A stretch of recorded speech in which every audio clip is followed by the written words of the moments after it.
Good evening, everybody. We're getting ready for a really wonderful show. Very special, a huge audience, Debra, Giusti, and amazing people. So welcome. We're going to have a wonderful, wonderful evening, and I'm glad you're all here tonight.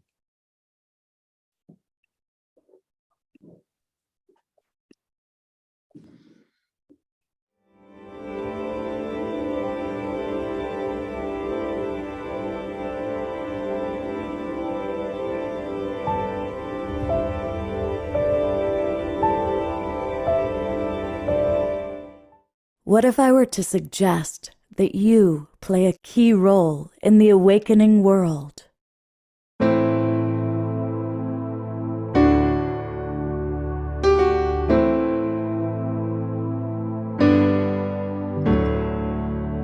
that you are watching this because you have heard the call.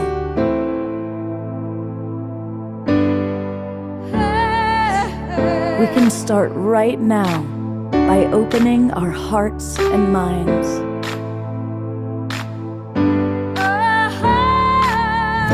Welcome to the awakening world.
Muted me. Good evening, everybody. Welcome to the Awakening World. I'm Love Coach Scott DeThomas, the regular host for Awakening World, and I'm back with the co-founder of the Global Peace Tribe, Debra Giusti. We have a very, very special show for you tonight. And welcome to all the wonderful new people that are joining us this evening. You're in for a treat, and I am going to turn it right over to wonderful Debra Giusti. Thank you, Scott. And hello, everyone. It's so great to be with you. And yes, this is going to be an amazing show. I'm someone who likes to sit at the edge of the new paradigm and see what's coming to us in this awakening world that we're experiencing now and share it with you all. And that's what I'm doing tonight, because I took an amazing trip to Egypt. We had incredible experiences, and I'm going to bring on my top Ascend teachers that I have here. So I'm going to be sharing with you now. We are going to experience Egypt reactivated. It's time, and understand exactly what that means. So thank you for being here. I also want to welcome all the people that are joining us on Zoom and all the people that are with us on the broadcast panels. We actually have 1,500 people that have joined us at the Egypt Reactivated page, and 15 broadcast partners, including Unify.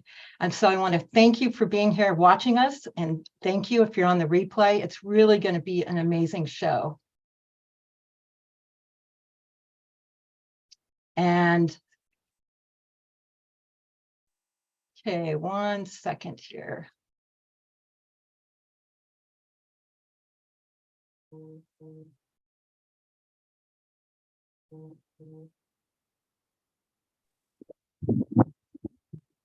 I'm not.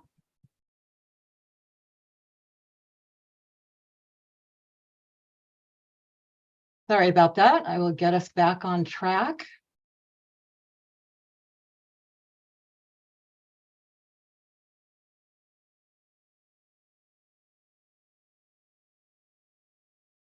Okay, this is Egypt Reactivated. And we are going to be experiencing the Stargate experience. They're some of my top ascension teachers. They created the show and the tour, and we're going to learn all about them, including Vivian Chauvet is going to be presenting with us. I want to completely honor the 100 people that went with us. We took 100 people on this tour, and they were very significant in all that happened. And I am the producer and the host, so I welcome you. And I want to share with you that this show is going to be much more than just a show and a tour. It is going to be a consciousness raising experience. The whole show is going to be an activation, because that's what we really went to Egypt for. We are going to share the emerging awareness coming through right now with the planetary activation and the amazing stories of this experience. And what I'd love for you to do is to tune into your own knowing, your own inspiration, and maybe your own memories of Egypt in the past. So this journey started for me when I heard the Stargate, and the Stargate has been one of my top teachers for 15 years. And Vivian Chauvet, who is one of my current new top ascension teachers, were leading a trip to Egypt with a portal to ascension.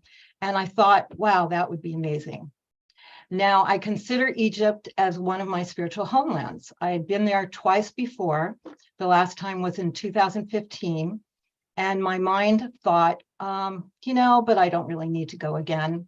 I don't really need to be spending all that money and energy and time now. Even though I thought it would be great, my mind said, nah, I don't need to go. But then the tour came up on my computer screen, on my email, and my finger just went up and went boing, register. It was just one of those things, and I'm sure you've experienced before, where spirit calls you so strongly that you're just supposed to do something. And I'm so happy that I did. So this was an international trip, so it was a big trip. And again, there was 100 of us going on this trip. Most were women, because a lot of these tours and retreats, the women are very tuned into, but there was also a few amazing men on the trip. And all of those people were really important to what happened on the trip. And when we got to Cairo, the first thing we did was we went into a Stargate meditation. And we'll explain to you what that was about. And what we heard was humanity's consciousness has risen enough now that the pyramids, the temples, the monoliths, and the sacred sites of Egypt are meant to come back to their original power that they were in ancient Egypt. And we're not talking about 5,000 years ago, which our current historians document as when this all started. We're talking about thousands of years ago. And we learned that in the past, Egypt's ancient temples and monoliths were designed as powerful energy conduits and channels of healing and inspiration. And we got that our mission was to facilitate the activation of the sacred sites, and that we did.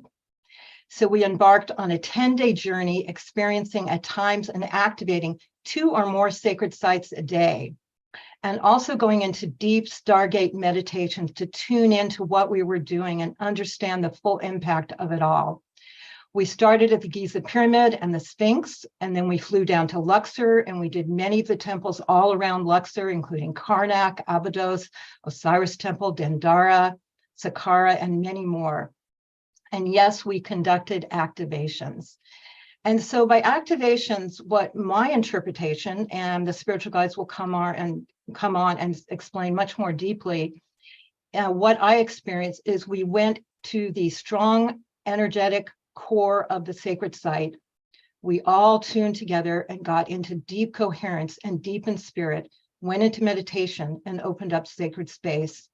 And we would allow for the support and guidance from the higher guides, such as Alcazar, who works through the Stargate, and the star families that Vivian works with. And we allowed for deep transmission. We will explain this in detail during the show. And we're even going to show you a video of the activation that happened at the Sphinx. So for me, this was just amazing. And we also got a lot of spiritual confirmations, which I will share with you. So this was a very unique trip. But I want to share also that it's not totally unique, because what I'm experiencing is that many spiritual teachers have been going to sacred sites for a while now to help heal the planet, to help activate it and clear it. And more than ever, spiritual teachers are going to sacred sites all over the world. So this happened and we did this, but it's also happening all over the world. So I invite us now to tune in together and open up sacred space together, in grounding our energy and opening up our energy field, and especially opening up our hearts to receive this powerful transmission. So in this show tonight, not only is there going to be evolutionary teachers from Stargate and Alcazar and Vivian Chauvet and her family and her guides, but I invite you to open up to your inner knowing, because the information is coming through us now, all of us individually, all together. And we are going to be bringing through an activation at the end of this that we'll all experience. But also please realize that this whole show is going to be an activation. So really get into the space of receiving so clearly the energies, the insight, and the knowing that will come through. And if you're watching the replay, from what I understand, we are transmitting in the quantum field, so you will receive all the activations on the replay. So I'm so glad you're here. And now I'd like to introduce these special spiritual teachers that were on the journey and that are going to be with us tonight. So I'd like to introduce the Stargate. Now, these are 3 spiritual teachers who I've been connected with for over 15 years, and I've been following them ever since. And for me, they share some of the most cutting edge information addressing the current spiritual evolution on the planet, humanity's evolution, and especially your personal ascension.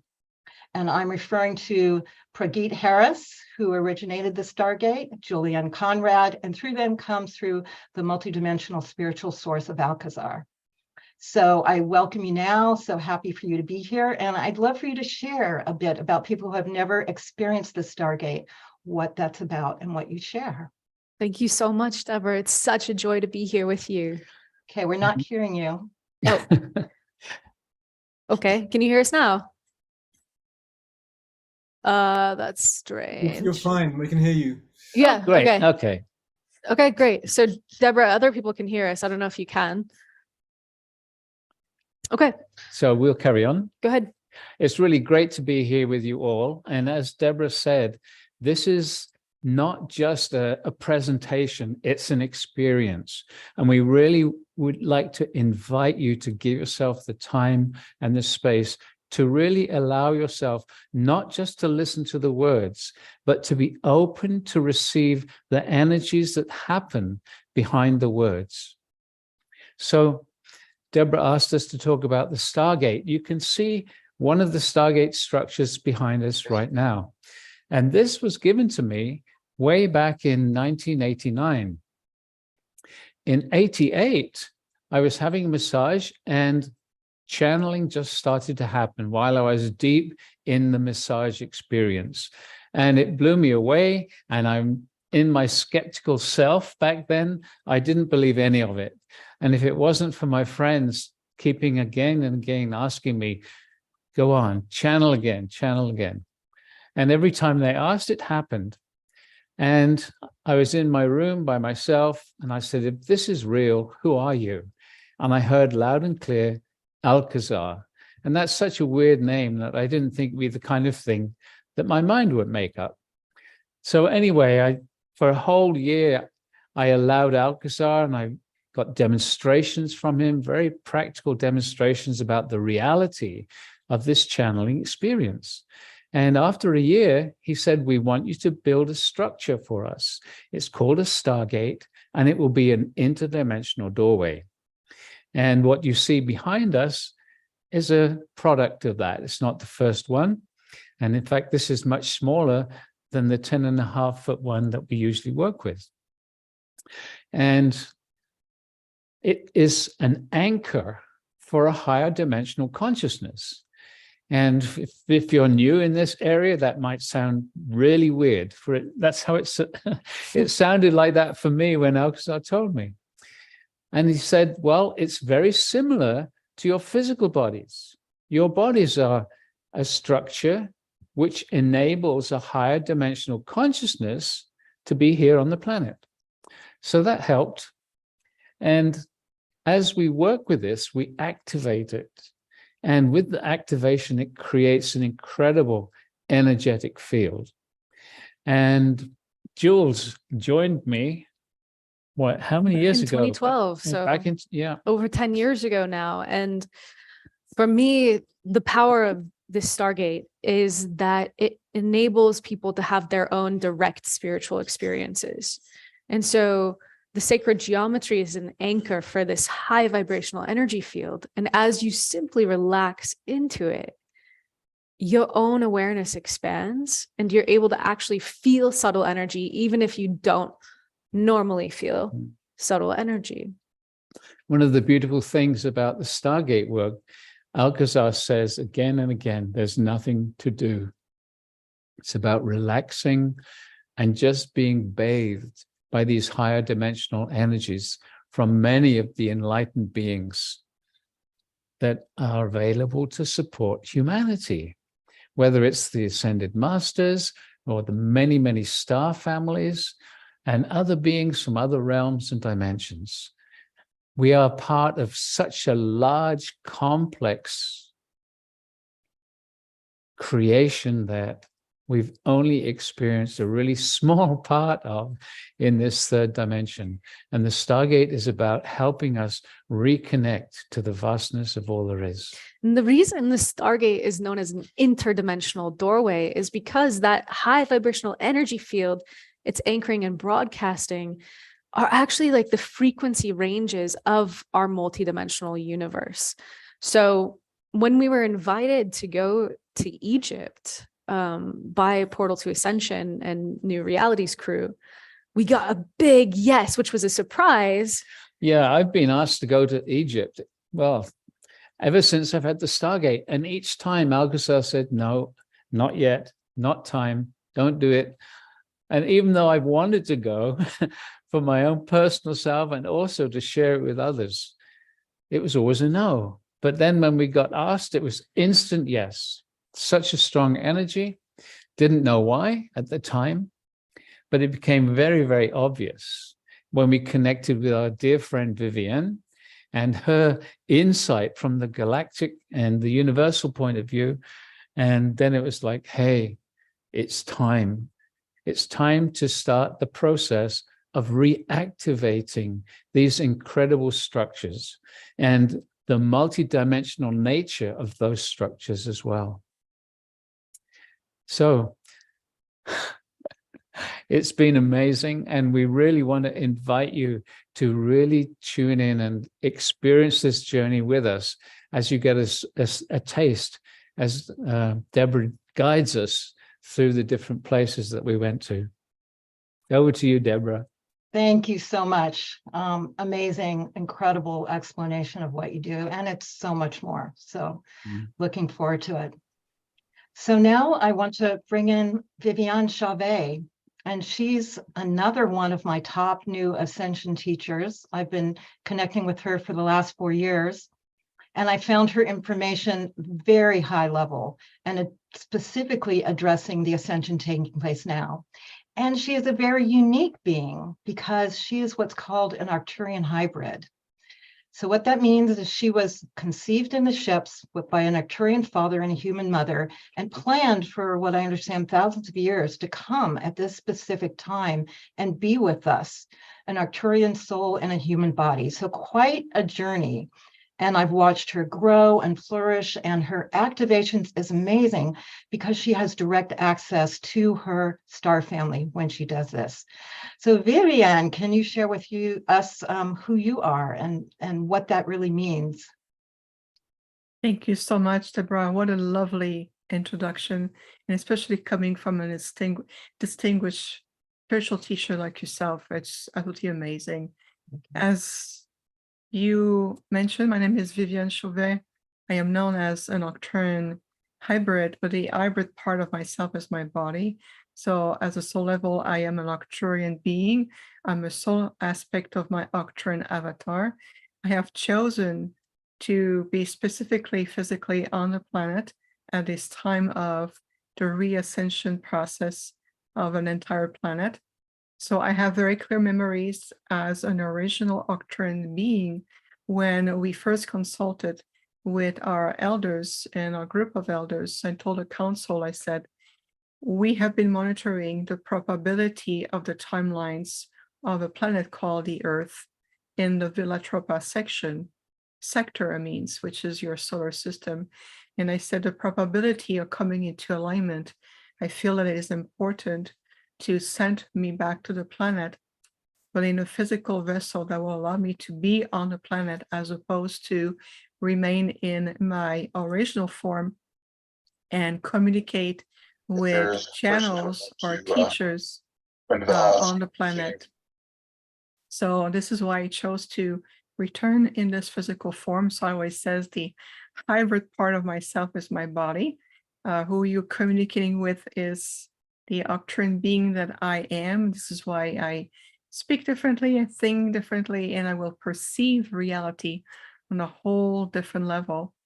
The joy of joining this very unique Egyptian expedition at this time was absolutely phenomenal and also very crucial, especially of where we were and we still are on the planet. And for years on, I would tell my delegation, I am ready to travel, not to Egypt. I have no intention to go there. I told my group, I said, Father, it will take extraordinary measures and people to take me there. Of course, it took Prageet and Jewel from the Stargate. And once they approached me to says, we are going to go to Egypt, and I've been 30 years in the making. My group too came forward, and my Octarian father said, it is time for you now to return to the ancient land and bring physically the next encoding of frequencies that you will be transmitting. And when they speak this way, we know that it is of the utmost importance. So what happened prior to the trip is for 3 consecutive months, I was receiving the same transmission over and over. And the transmission was, you need to step inside of the paws of the Sphinx, stand on the left-hand side. There, you're going to connect with the guardian. And this is where the transmission will begin. And it's beyond a transmission. What we have done is shift completely the grid system of the planet to where we are now moving into 2024 and even 2025. So everything that our group, including through my Octarian delegation and a multitude of other interstellar group consciousness have accomplished together, it's beyond just going to sacred site and going activation and opening portals. We have literally pushing, so to speak, the next level of planetary evolution that has been in the making for thousands of years. And in addition to that, there was also a lot of preparation through the Atlantean grid system, because something else happened beyond Egypt. There was another oceanic grid activation, and the restoration of the Atlantean timeline took place just about a week after we left Egypt. So there's definitely layered of implication of our presence there. And of course, we always honor the pioneers or the spiritual people who've gone before us and those who will be going after us. But just understand that what we've accomplished is huge. It's pivotal of what the planet's been waiting for. So as an Octarian being in this hybrid form, I am genetically built and encoded in a very specific way. And as you will feel an aspect of it throughout the entire event, especially with the activation of the Sphinx, we deeply invite everyone to really connect at a soul level, open the sacred gateway through your nervous system, open the channel to your soul star chakra, and allowing the experience to flow that way, because this is well beyond spiritual activation and mental concept. We went above and beyond, and the ripple effect of our work in Egypt it's continuing to echo deep, and we see that when we work with other interplanetary councils. So of course, I speak with you as a galactic being with the capacity of feel on the human level, so have great love and compassion for everyone. It is a joy to be in your presence. And Debra, thank you again for pulling this together. Phenomenal. Yes.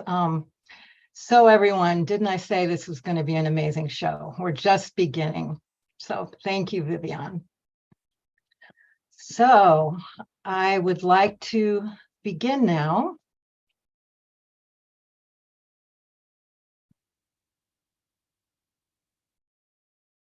And the journey begins. So here we are, traveling to the Giza pyramid. Right at the airport, Isis greets us. And that was a big yes for me, because she is one of my higher deities girls. I'm a priestess of Isis. So that's right at the airport as you come out. So that was wonderful to see. And we all went to the Mena House in Cairo, Egypt. This is a really spectacular place to stay. As you can see, it's right next to the pyramids. I've been there 3 times now. Incredible place. And you just go around the corner and you're right at the Giza pyramids and the Sphinx. So this is where we all stayed. So again, here we are going to the pause of the Sphinx on our very first day. We had special access to go in between the pause of the Sphinx. So that's really special when you're on a tour to get special access to do something, especially if you're doing prayer, ceremony, and activations. You want to have a unique time to go where you can fully take over the space. And here is our tour guide, Mohammed and Pragit, going to explore the situation to get our special access. And here we are now starting to go into the pause of the Sphinx. You'll see Julianne, Pragit, and Vivian going to establish what's going to be happening there. Looking at the situation, that's right at the pause. There was writings on that slab there, and that's where we ended up. And of course, the Sphinx was welcoming us. So here's the group entering between the pause of the Sphinx. We had a group of 100 people, so we did 2 activations. So 50 people started. I was part of the first activation. So this is 50 of us going to go all the way down to the edge of his breast where we did the activation. This is our group as we started to go into deep meditation, tuning into the vibration. And this is Julianne and Pragit and Viviane as they started to tune in. Vivian and Pragit brought through Alcazar. Vivian brought through the star family, and it was amazing. Here's Viviane as she was deep in her activation. And when the activation was over, it was extremely emotional because it was so profound. And I captured this moment of deep gratitude that Viviane went into after this activation. And here we leave the Sphinx in complete reverence. This is Mohammed sharing with us the watermarks on the Sphinx, which was so interesting because what we heard Spirit tell us, Mohammed would confirm, because he is a tour guide that sees beyond normal Egyptology, but he sees much more into it. And you've probably heard this through Graham Hancock and the show that he does on Netflix, but it's documented through the watermarks that the Sphinx is actually more like 12,000 years old, because you could see watermarks there, and it had to be during a time when it was green and there was water there and there was rain. So during another ancient time of Egypt when the Sphinx was there, we got so much other information about the Sphinx as well. And so after the activation, it was amazing. We accomplished our first activation. And here we are leaving. And one thing I want to share with you is that not only did we do these activations, but there was lots of spiritual confirmations. So what I mean by that is a lot of times you'll have amazing spiritual experiences in your meditations or something that happens. And the next day you wake up and you go, did that really happen? Was I just making that up or what? But for me, on my Facebook page, the first thing I saw was this photo. Now here's the Sphinx. It was an art piece with exactly where we activated the Sphinx open up and light and energy coming out there, as well as it being a green and tropical setting. So to me, that was an amazing confirmation. This is Gilbert Williams, who's a prominent visionary artist. I knew him in the 80s. I hadn't heard from him since the 80s. But for some reason, this ended up on my Facebook page with a caption that said, "A current inspiration." So that was amazing. So I want to bring back Vivian and Stargate now. No, actually, what we're going to do is we have something very special for you. We actually have a video of this activation. I want to thank Alan Steinfeld, because he created the video and he edited it. And so we're going to actually be able to see what happened during the activation at the Sphinx. And so here it is now.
For as you walk these lands, you walk these lands as an ancient being,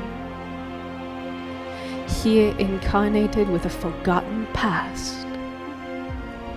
You walk these lands as a being who has become enlightened so many times on so many planetary systems.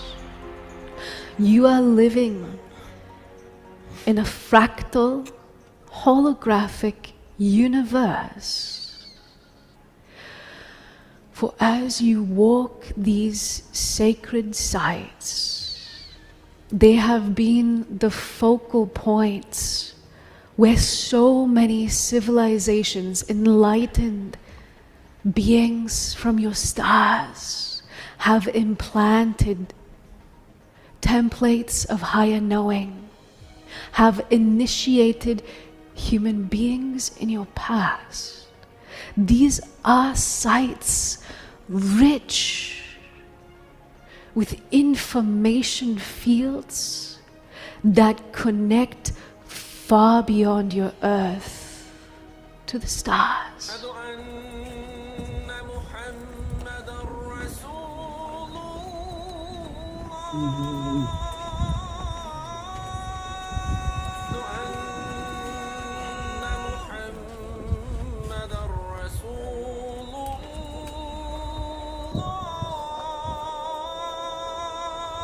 Beloved ones,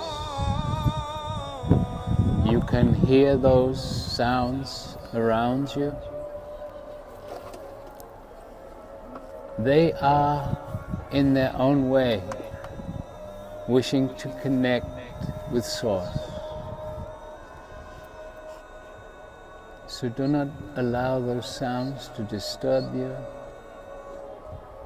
Just be with an understanding that their intention is not so dissimilar from your own. Here, now, in this moment, you are embraced by this energetic. If you can totally relax, we suggest if you close your eyes, you can be more sensitive to the vibration. We have talked for many, many years about the ancient wisdom that is held below this structure. It is often called the library. It is one of many.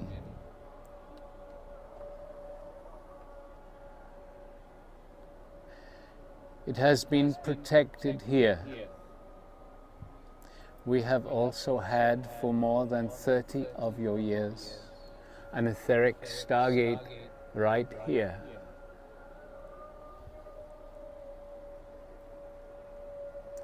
So let us all first invite the activation of this etheric Stargate that has been placed here.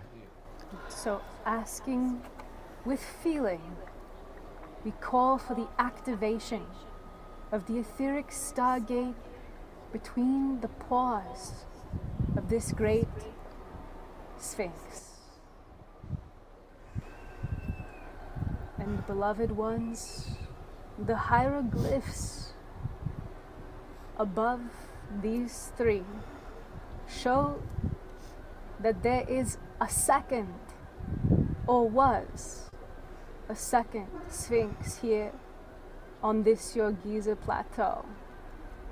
And so we invite you energetically to connect with the holographic imprint of the double of this Sphinx. So just imaging, connecting to the holographic twin.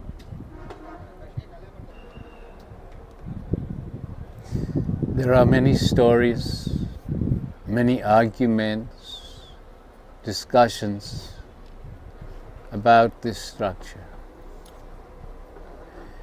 We invite you, rather than being in your mind, relax into its energetic.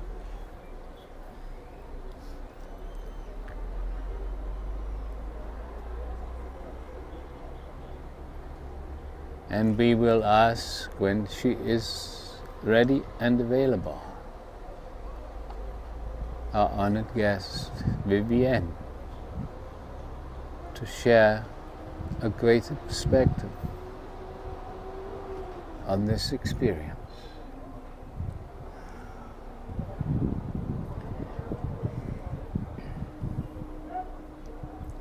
It has been granted by the Great Council of Time and the guardians of Lyra for the original libraries of the first original DNA template, the sample of genetics in the form of a double helix that was returned to the earth eons ago.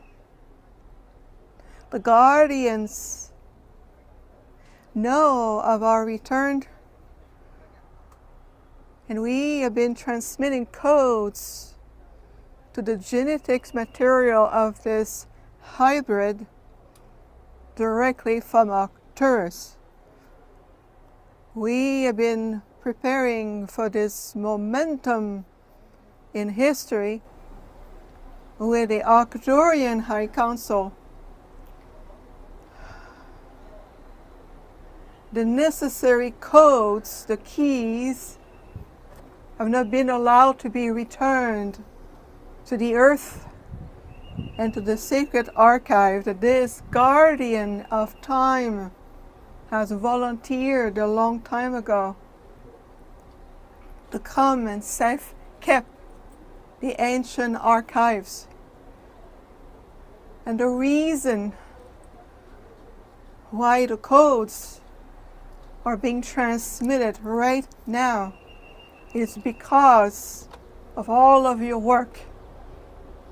It's because of the great awakening of the light workers on the planet, the light workers who've come from every corner of the multiverse. Right now, the sacred codes, the keys, are being returned into the original library.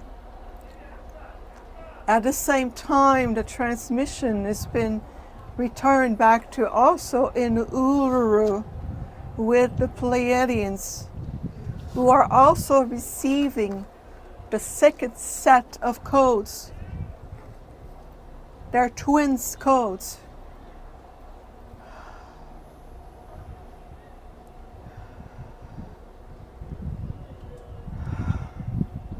It is those of Lyra who had agreed in the time after Atlantis to bring in the encoding of secret genetic codes, what you call archives.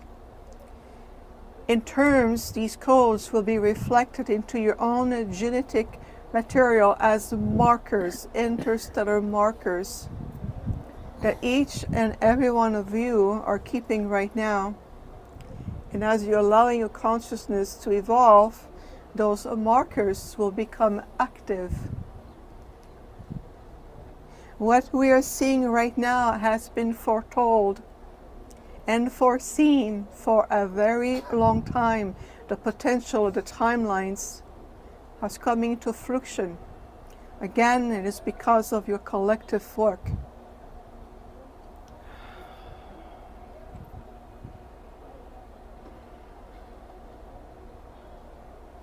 We now invite you to the Arcturian to hold a space with all of us and to feel within your own DNA strand the release of certain light codes within your codons. It is together now going to bring the keys into full manifestation. In the eye of the guardians and those of Lyra, that will bring in the archives. The archives is also designed for the future timeline. And those are the future generations are coming back here with light frequencies who understand exactly what these libraries represent for humanity and the future aspect of human beings. We also have invited in our space a group of humans that are 400 years in your timeline future. They are here right now. They're aspects of you, just 400 years in your future perspective.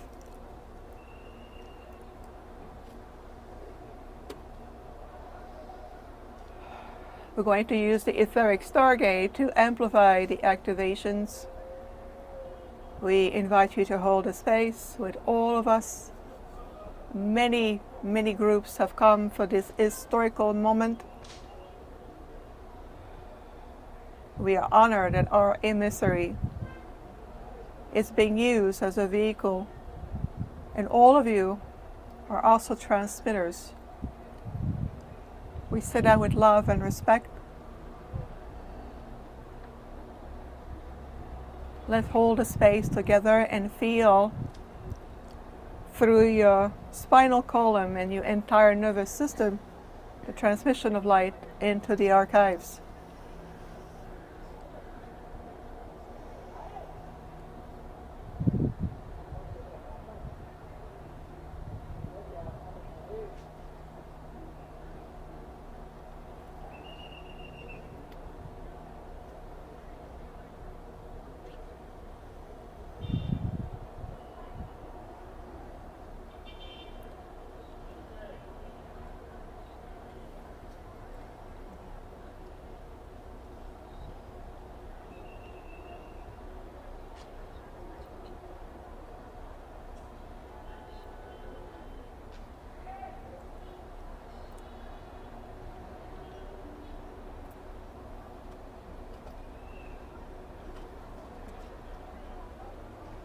Let's take a deep breath in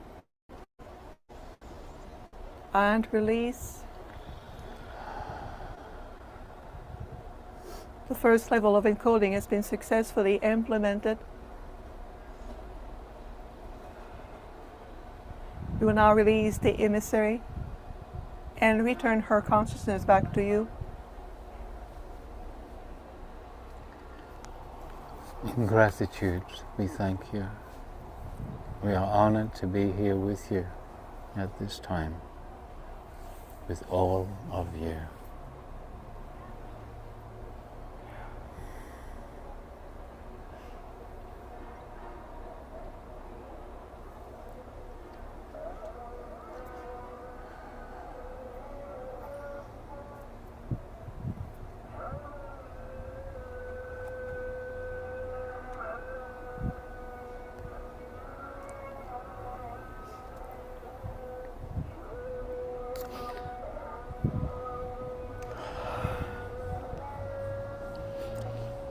You're welcome.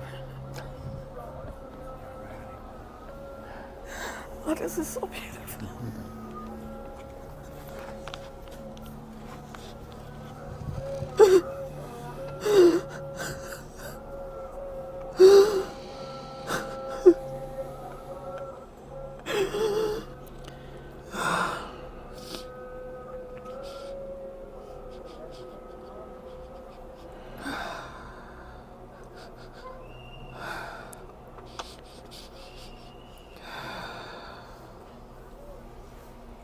I'm back.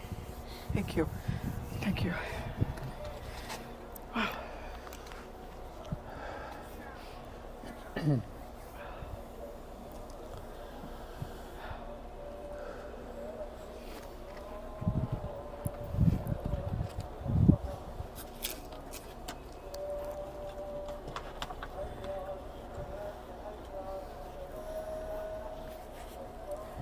In times to come, beloved ones, you will begin to understand, as you are beginning right now, you will begin to understand the depths of gratitude to being part of this grand revealing, this grand opening, this grand realignment.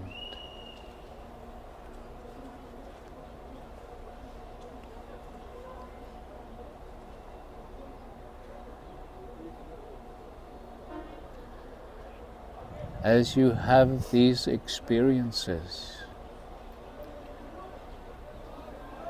and as you begin to realize you have been called here to participate in these experiences, can you begin to bring a much deeper level of love and compassion towards yourself? You do not know yourself. You still believe the illusion that you have been told about who you are. We invite you to be open now as we move through these experiences these days, to begin to allow yourself rediscovery.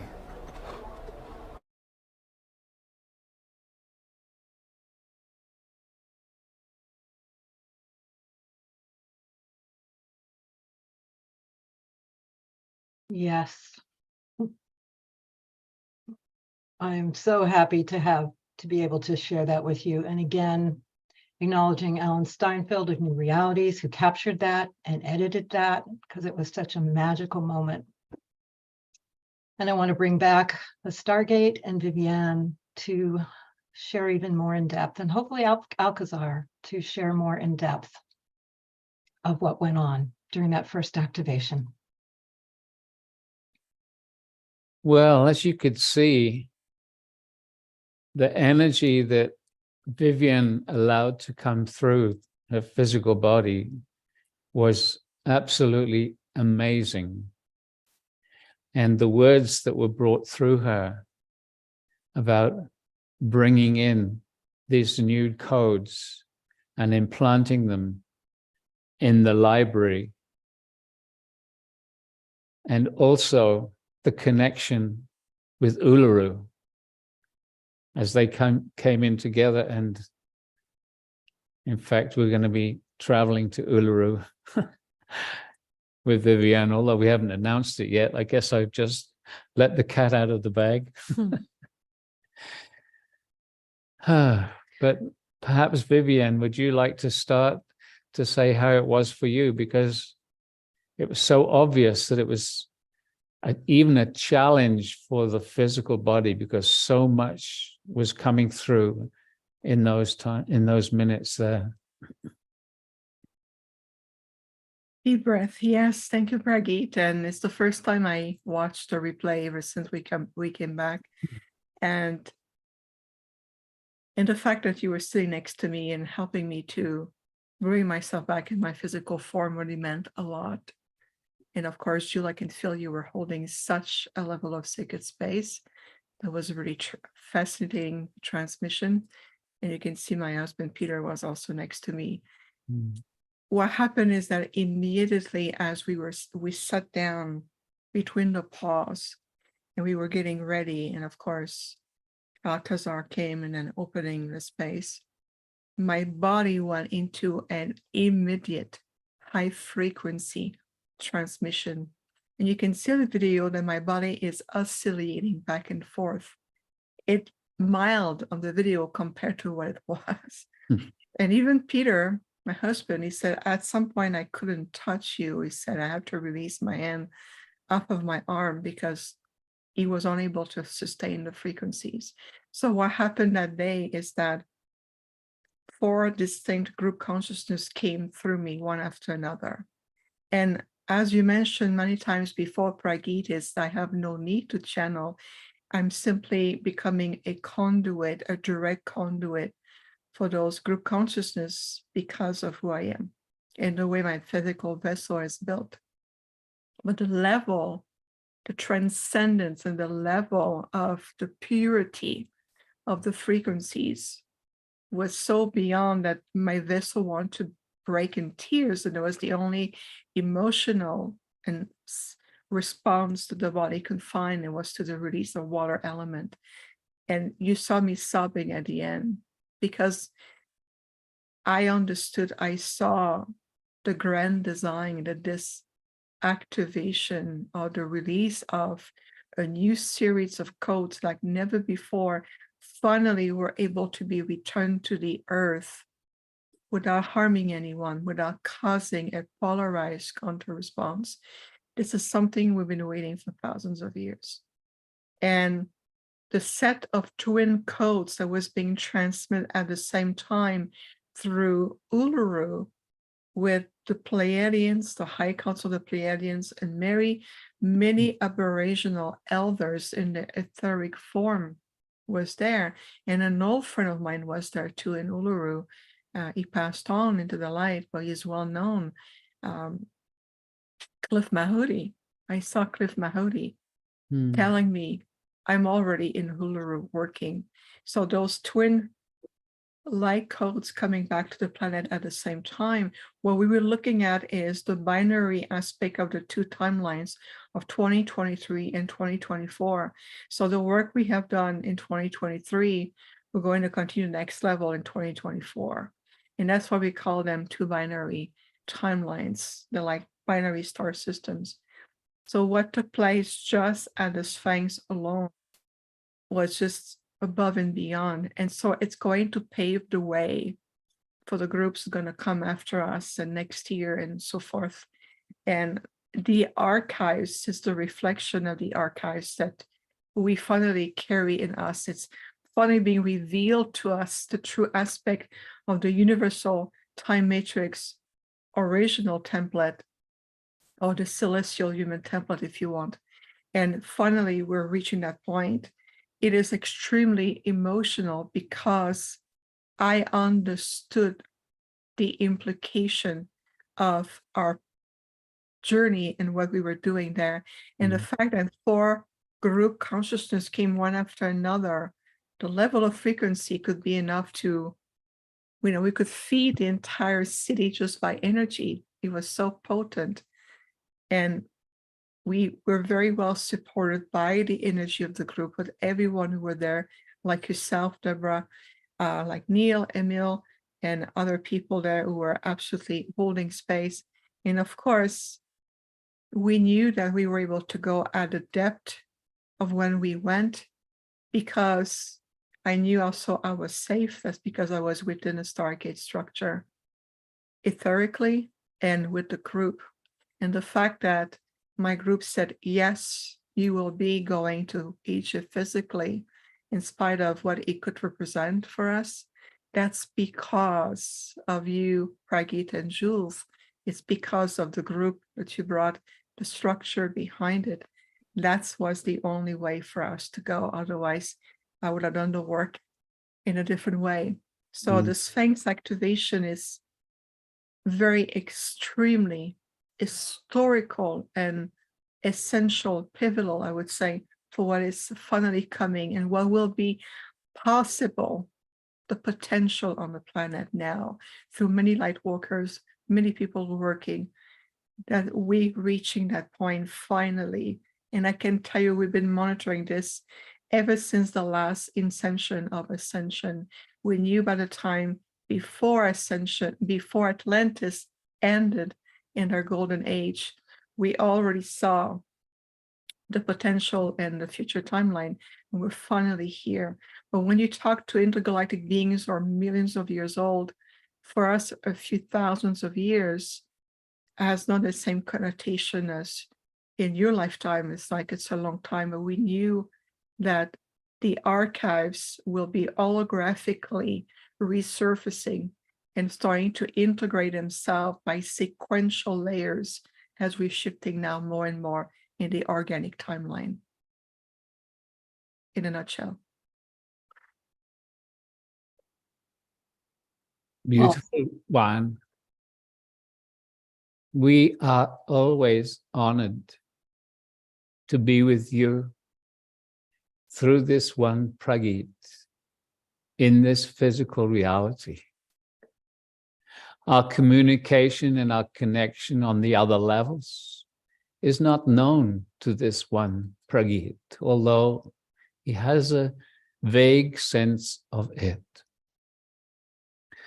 What you allowed through your process in the Sphinx was the trigger, in a sense, which allowed the subsequent activations at many of the other sacred sites. As you have said, it was the whole group that created a safe environment. There were so many more who wanted to be part of that gathering. And perhaps they will benefit in future trips. They will benefit from what has been activated and opened through the work that was done with this group.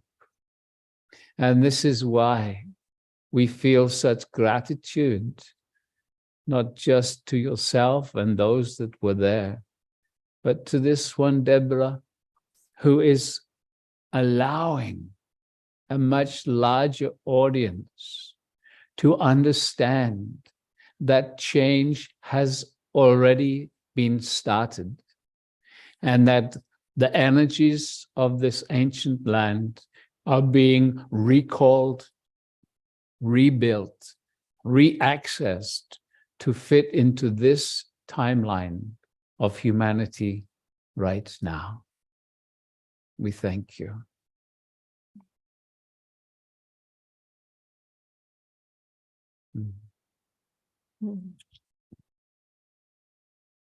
Thank you so much, Alcazar.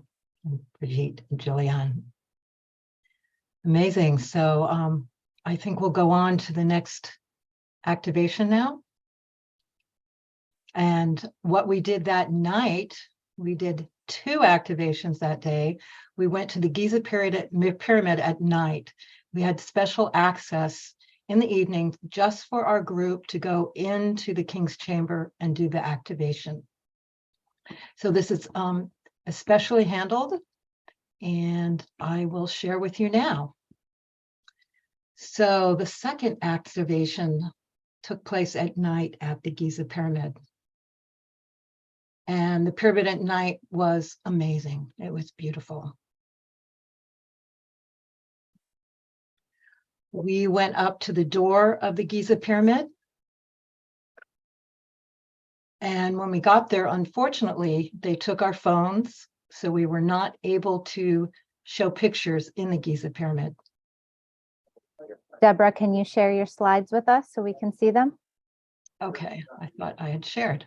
There we go. Perfect. Thank you. Okay, let me go back. Sorry about that. Perfect. We can see them now. Okay, I'm going to go back.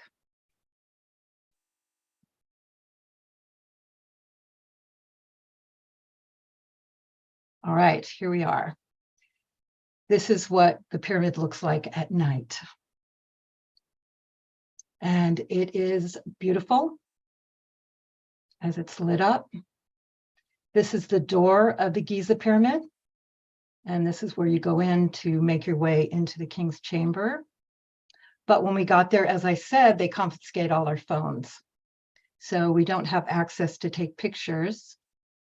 But this is what the Giza pyramid looks like. So you'll see the King's Chamber, you'll see the Grand Gallery, which is where you go up to the King's Chamber, and the Queen's Chamber. And so we did go in the King's Chamber, and this is what it looks like to do the activation. So 50 people went in at a time to do the activation. And Vivian did not go in. She was going to be going in, and her star family said, no, your body is too delicate to make the trip where you have to stoop down really low and go through the tunnels to get in, and it's very long climb. So she stayed on the outside, but she handled the activation from the outside. And this is the Queen's Chamber, which we always also went to, and there was ISIS came through, one of our attendees, Michelle Castro, and we'll probably do that in another show where ISIS came through and that. And when I got back and I talked to Viviane, I asked her, what did you experience when we did the activation and you were holding space? And she told me, I definitely saw the Giza pyramid light up. I saw light coming out the capstone. I saw light emanating from it. And me and my family were holding space.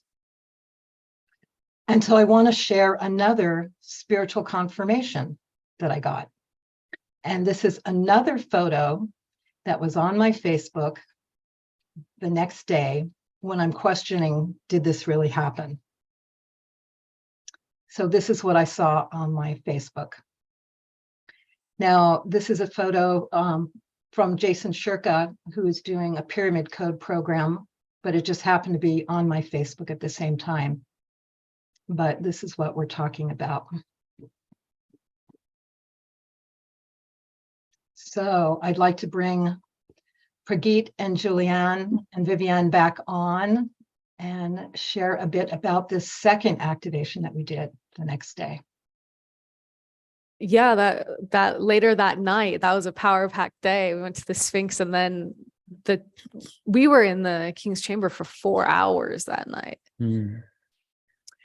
Well, it was actually perfect. I think it was actually designed that Vivian could be at the base. I think that we were not really understanding that initially, that was the way that it was really meant to happen. But Vivian was at the base, and we were in the King's Chamber, and Alcazar came through, and at a certain point he said there are many of the different delegations, And he said, we are being invited to start the process of reactivating the pyramid. I think it's a multi-step process from what I understand. Is that how you see it, Vivian? Indeed, Pragit, that's a good observation. And thank you for mentioning that it was always designed to be this way. So the first time I made it up to the entrance that Debra showed us.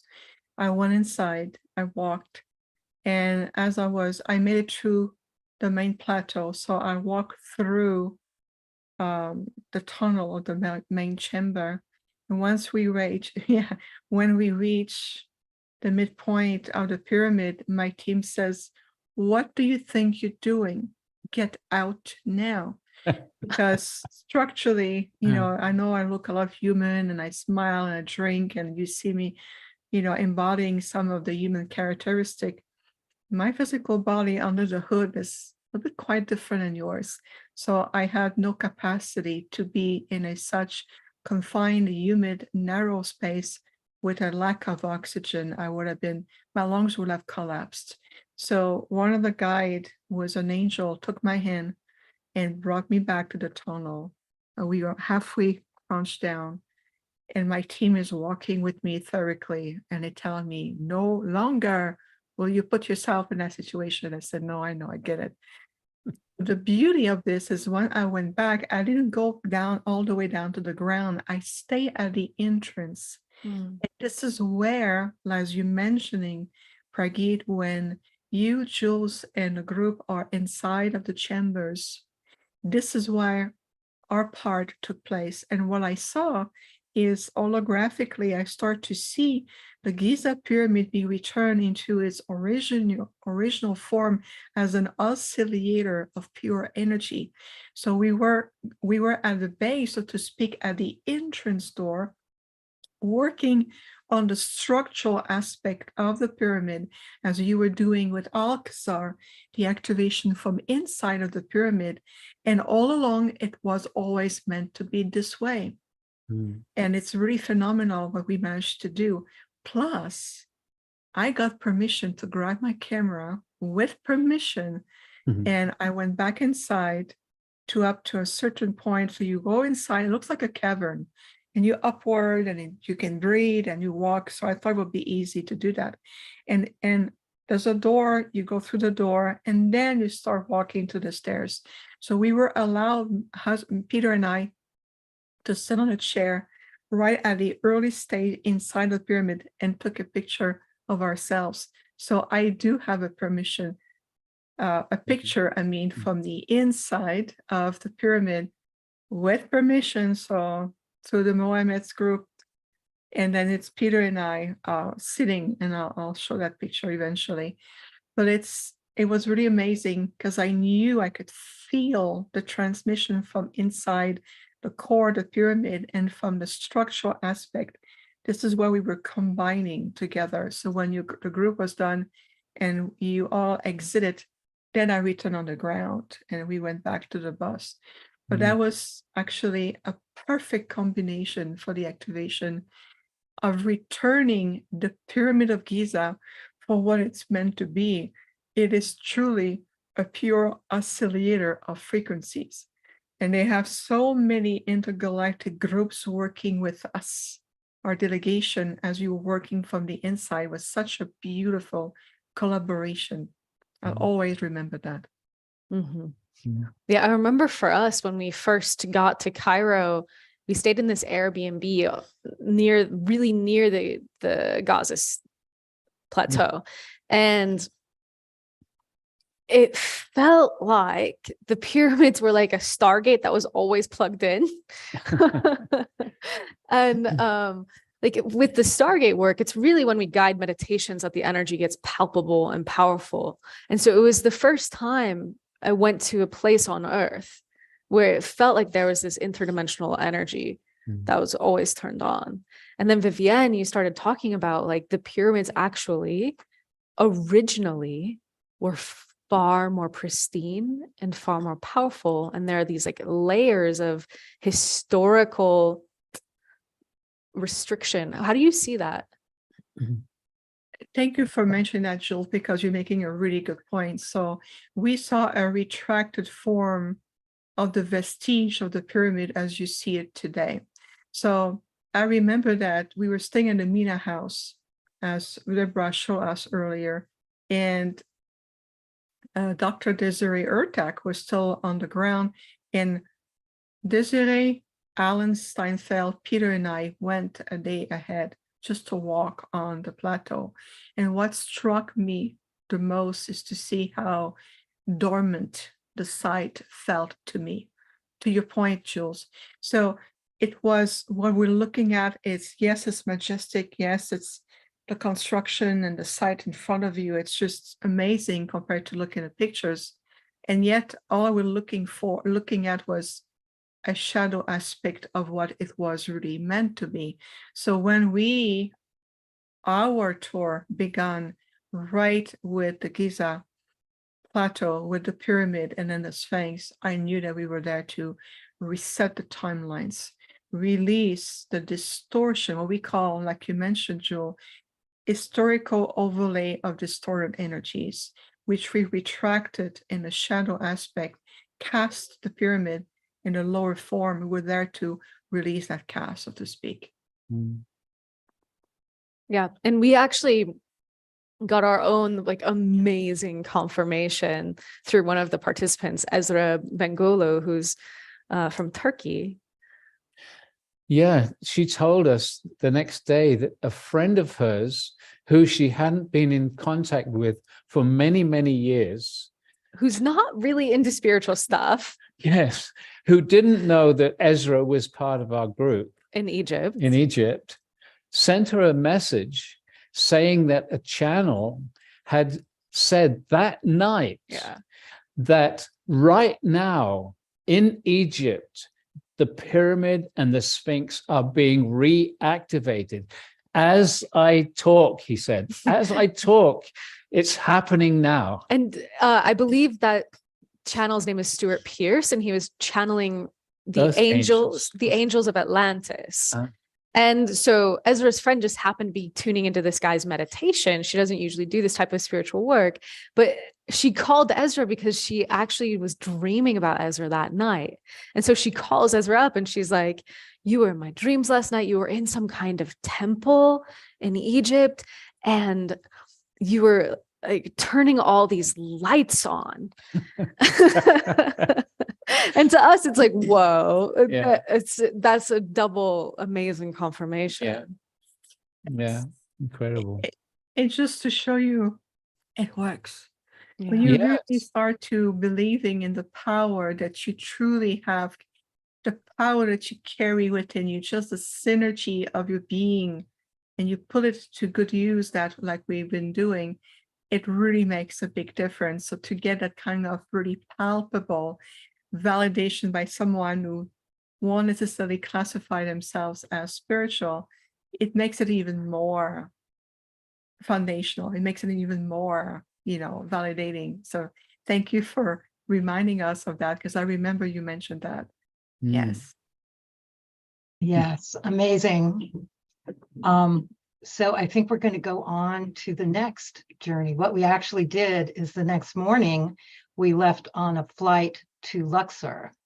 So this was like a huge trip and a lot to ask of us to get on a flight right away. But all 100 people were definitely interested and into it. So I'm going to share one of the next places we went to. And that is the Karnak Temple in Luxor. As many of you know, that this is one of the largest temple complexes that happened in ancient Egypt, that was around for a long time. Amazing, huge reality there. There was statues of lions or lambs that went from Luxor Temple all the way to Karnak. So people would travel between temples. And it was huge. It was amazing. Our guide, Mohammed, would talk about that how could they have a lot of what they used was granite that was 200 miles away?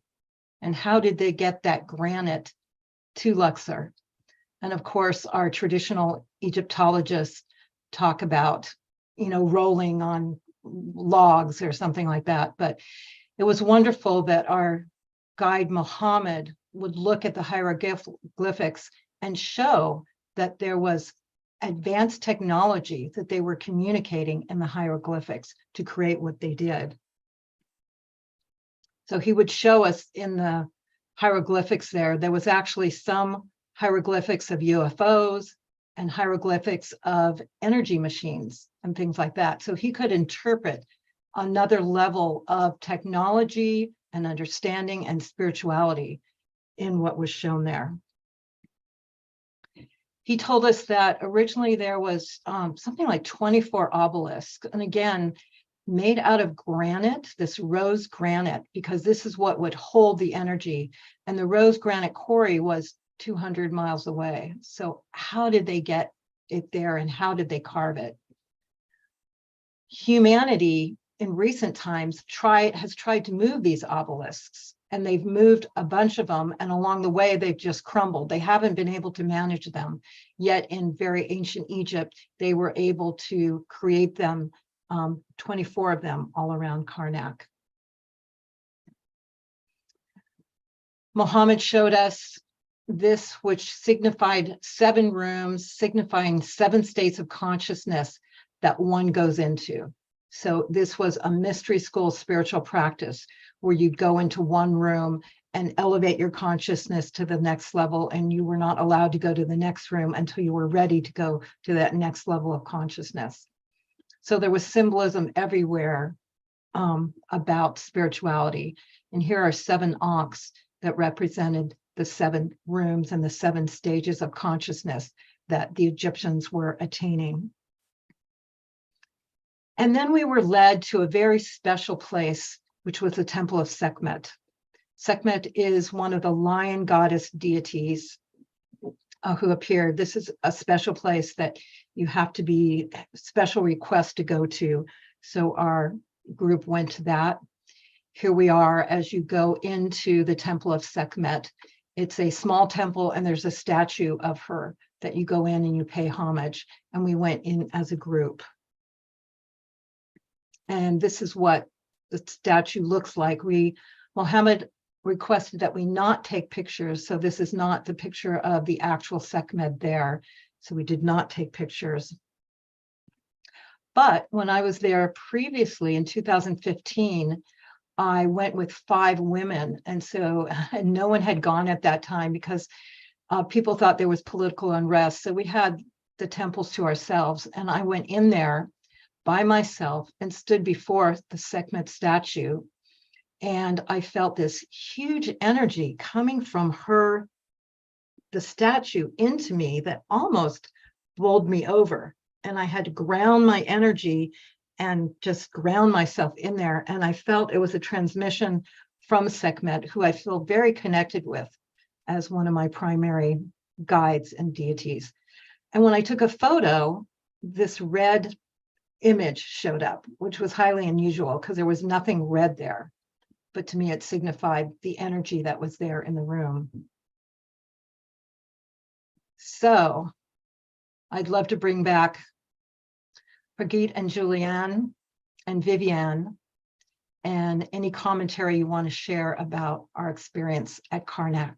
Yeah.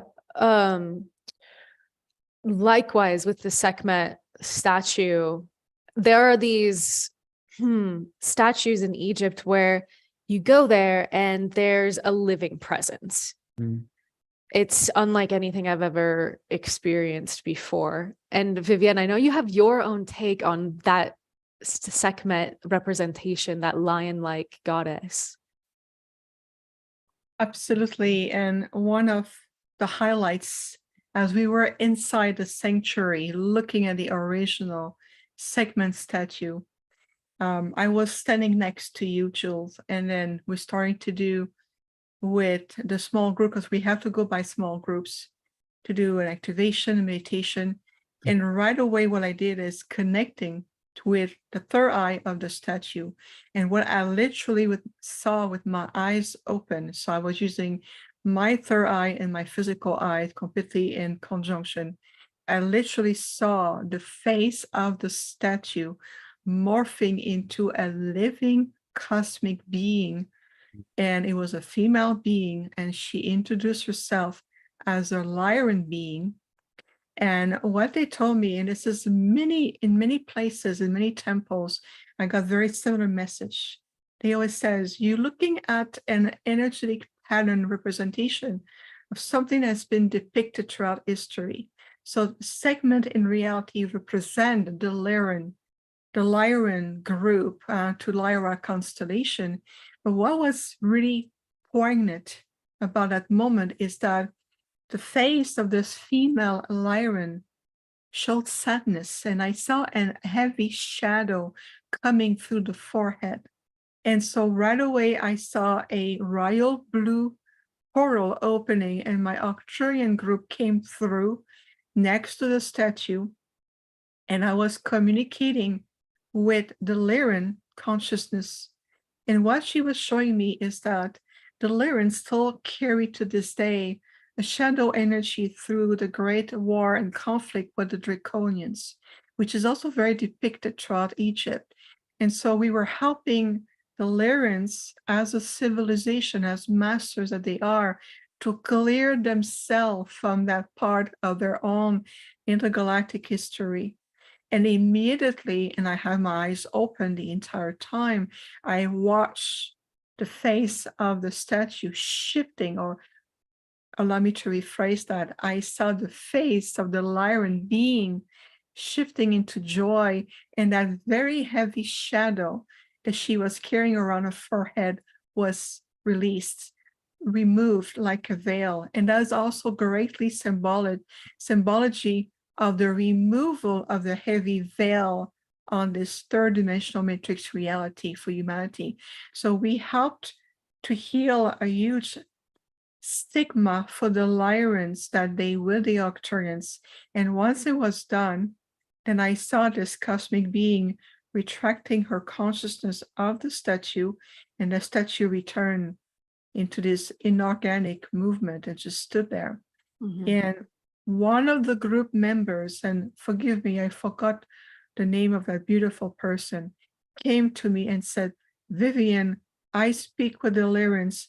They thank you and your Arcturians for what you just did. That's the direct validation that I received. And of course, we're honored to assist. This is what we were there for.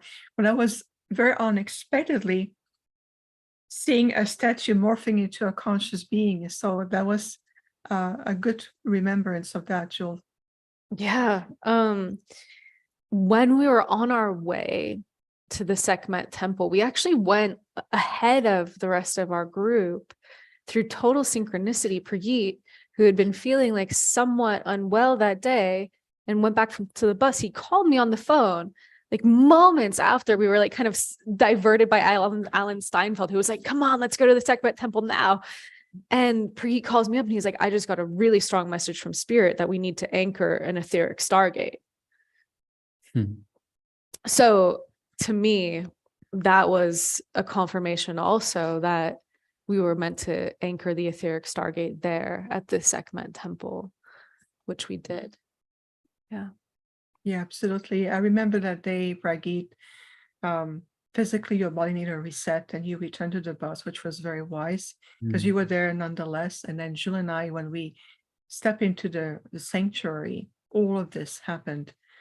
And I felt an immense joy. I felt a correlation between what was happening with the etheric Stargate coming in, the liberation of an aspect of the old cosmic archives to Lyra, and also directly affecting positively the archives of the earth. So a lot happened right there at the Sekhmet sanctuary.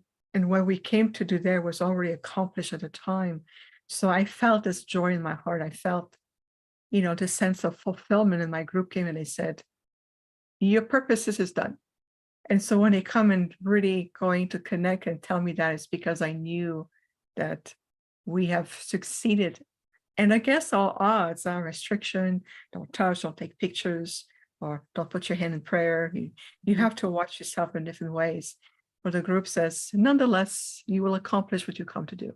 And so I knew that we were going to do what we've come to do at each and every site.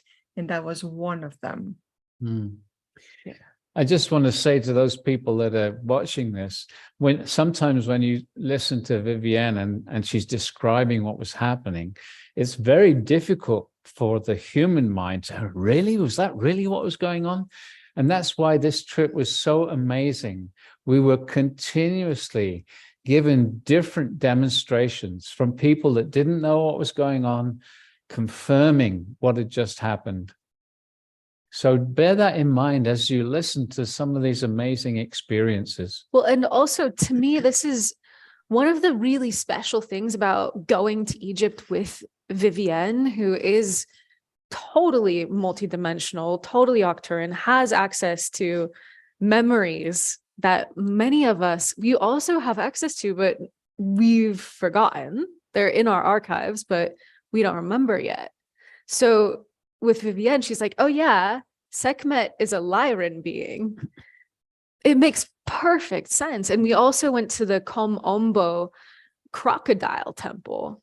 And Viviane's like, I don't need to go there. That's the reptilian temple. So it's like, it's very interesting, the history that is actually depicted in Egypt and how mainstream Egyptology gives us like such a dulled down interpretation of what is actually an astounding archive of knowledge that's there in the hieroglyphs. As Debra mentioned, we saw spaceships depicted, we saw a helicopter depicted. They have their own word for Stargate, which is Saba, and our tour guides were saboteurs. Yeah. And we didn't know that beforehand. And our guide, Muhammad, he said that every time the hieroglyphs talk about other dimensions, they translate it as afterlife, which to me blew my mind. It means that essentially the hieroglyphs are talking about many different nuanced understandings of other spiritual planes of reality. Mm. And it's all just being translated as this one word. So to me, I'm like, okay, I'm so curious what else Muhammad has to share with us. And I know, Debra, you were thinking of having him on at some point. Yep. Okay. Wonderful, amazing. All right, so we're going to go on our next journey. And after we were at the Temple of Karnak, we went to Dendara, the Temple of Hathor.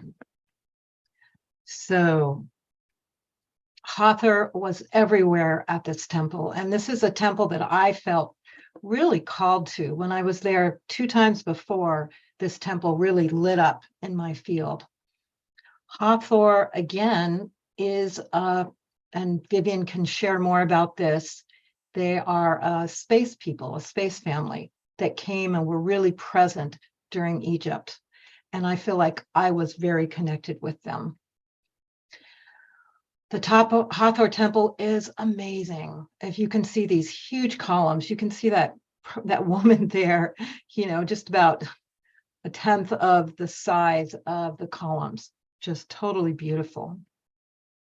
And they're magnificent. This is one of the temples that has the most art preserved in it. All kinds of art writing on the columns, on the walls, everywhere you go. It's just beautiful. So there we are looking at all the spiritual teachings on the walls. Lots of symbology, lots of meaning. Luckily, Muhammad is very, again, skilled at interpreting, and we got to see a lot of that. And well preserved on the columns, the walls, and the ceilings. This is actually the ceiling. It actually had the color still left there. So incredibly beautiful. Many stories told through that. And then we went back into the inner sanctum of the Hathor temple. We went underneath into the chambers below. And on the chambers, you can see on the walls were so much beautiful art symbolism that had so much meaning. This, I don't know exactly what this means, but you can see that there's energy there. The Hathors are being accessed. So incredible symbolism there. This is Horus and the snake. There's a lot of symbology about the boats, what they use to depict the afterlife or going into the other dimensions, as Julian mentioned. And so for me, I felt a real calling for Hathor, like I said. So I decided to split from the group and go in one of the healing rooms and just tune in myself and see, why do I feel so called for the Hathor temple? Why does it excite me? So I sat down, I went into meditation, and what happened for me was like a past life regression in a way. I've had these several times, and it felt like that, where a screen went before me, and I saw myself going into the temple like at 9 or 10 as a little girl, and devoting my life to be a priestess of this temple, a priestess of Isis, priestess of Hathor. And I saw myself learning the sacred arts, the mystical arts, and becoming a conduit for the energies that allow the Hathors come through. And what I saw is that we, certain priestesses, held a frequency where they were actually able to come through, and kind of like you see in Star Trek, where you see their light body come through. We actually had communications with them as they came through. And now we're doing that with Vivian and Alcazar, but that's what we did in the temples, is the Hathors and many deities would come through and give us teachings and energies and healings. And that's what I got. And I was so grateful. And again, for me, hard to know when if you have these visions, what's really true. But I did ask my spiritual ascension guide if this was something that really happened to me in my past life, or however you qualify the experience that you had back in Egypt. And she said, yes, this was true. Juliane also went in a very sacred room above, where she had to climb up a ladder, and had a very strong experience with Hathor. And this is a picture of the room that she was in, where she had a strong knowing and experience. And Brigitte also had a very personal, amazing experience at the Hathor temple that he's going to share with us. And also, as we shared the hieroglyphics, and would show some of the stargates. So I would love to bring back Brigitte, Juliane, and Viviane to comment about the Hathor temple. Yeah, thank you, Debra. So that statue of Hathor that you showed, you had to climb a ladder, go through a cubby hole, and then it's like a hallway in both directions. And to the left is this giant Hathor statue. And it was so interesting at the time, because my friend Alina had just been saying that she got this like kind of deja vu feeling from the future of herself looking back and be like, oh, they still had to build an energy field back then to feel the presence of the guides and to feel energies. And I was like, yeah, but what's the alternative? Like, as if it was like this like prehistoric necessity. And she's like, you just feel the presence. And so when I went into that chamber and I saw that statue, it really was like, you just say hello, because the presence is so strong of Hathor. And it's just almost impossible to describe. But if you take a moment to look at the statue, even just the image of it, you might be able to still feel it. I think perhaps that's more of a response to the other dimensions, to the person that's there, rather than it being held in the statue. I don't know. But Vivian, wasn't this the place where we found ourselves being directed into another little smaller temple? It's the photo that you showed a little bit earlier, perhaps in the first picture that you showed, Debra. And I was with the main tour, And I just got a strong feeling that I should go back to the other place, because even though the Hathor temple was amazing, I had such a strong desire to go back. And so I got a couple of people. I said, hey, come with me. And so we went back. It's a bit of a walk. We went back to go to that place because I felt like no, actually what happened, sorry. I went there first and I stood in front of these 7 doors. And I said, I just get a feeling I need to bring some energy through. And I got a very clear message, you need more people. So I went back and gathered a few people, friends of mine, and said, come, we have to do some energy work. And I went back towards that smaller temple. And who was walking the other way but Vivian? And we met up and we went in and we did this incredible energy. Do you want to say what you perceived there, Vivian? Absolutely, Pragit. And just like you, I was also called to step outside of the temple, the main temple. And I thought that I was disconnected from the group. And then I saw you coming in when we entered this other chamber, which was quite a walk away from the main temple. Mm-hmm.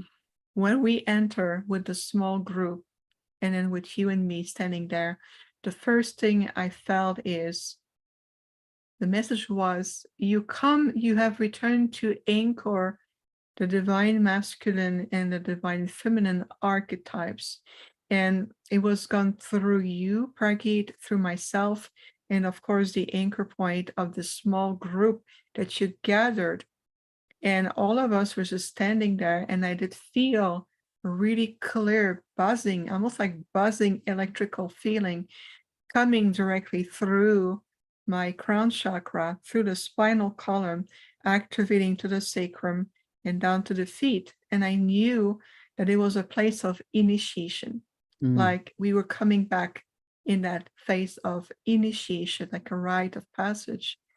So there was that quality for me there. And I remember we were in circle and I was standing next to you, Pragit. And then the message was, look up. I look on the ceiling, all the inscription. And then that's what I heard about the archetypes being returned and the initiation behind it. So that's an aspect of what I remember, but I know there's a lot more that has happened. How was your experience for you, Pragit? Was that the place where one of the temple people came in? Yeah. Yes. So we were standing in this circle, and one of the guardians of the temple, the guy who works there, came and he touched each one of us on our third eye with some kind of oil.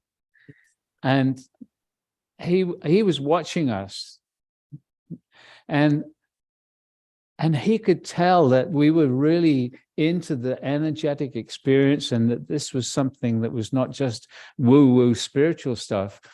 And the other thing was that was there another couple? Was that the same place? I get some of these places where there was where a woman joined us. Yeah. There was a couple that were walking past, and the woman was really touched by the experience, and she came and joined us. And then afterwards, she was just so grateful for having shared that experience with us. It was really touching. And there was other parts to that. Do you remember the other parts, Viviane? Well, thank you for saying that, Pragit, because when this woman came speaking in her original language, she was very moved by what we were doing. And I look at the comment, what Anistara saying is true. It was also a birthing place, a place of where you come and give birth. So when we talk about the give birth of the new archetypes with the divine masculine and feminine together, this woman who came to us speaking her native tongue was looking at our group, and she was very, very moved. I remember her touching your hand, kissing your hand, and she took my hands, and look at her eyes. She has the most gorgeous blue eyes. I'll always remember the look in her face. I can tell that she was a very ancient soul has returned in a place of the birthing place. And she was reconnecting with us because she understood at a deeper level what we were doing there. And she wanted to take a picture with all of us. And it was a very sacred moment where there was no more cultural barrier, linguistic barrier, religion barrier. None of that existed in that place with this beautiful woman who approached us in the first place. And I remember when we left the temple, the guide says, no, come, there's more. That's right. Yeah. The guide who'd given us these oils called us, come, and he took us through different kind of little pathways through different parts of the building. And then he took us into a very small room. And it was very small. And at the end, there was a little step up, and above it, there was like a crescent design. And Jules has a picture of this. And he said, stand there, put your arms up and touch those. You can see where she's touching. Yeah. And the energy that came in then was so, so beautiful.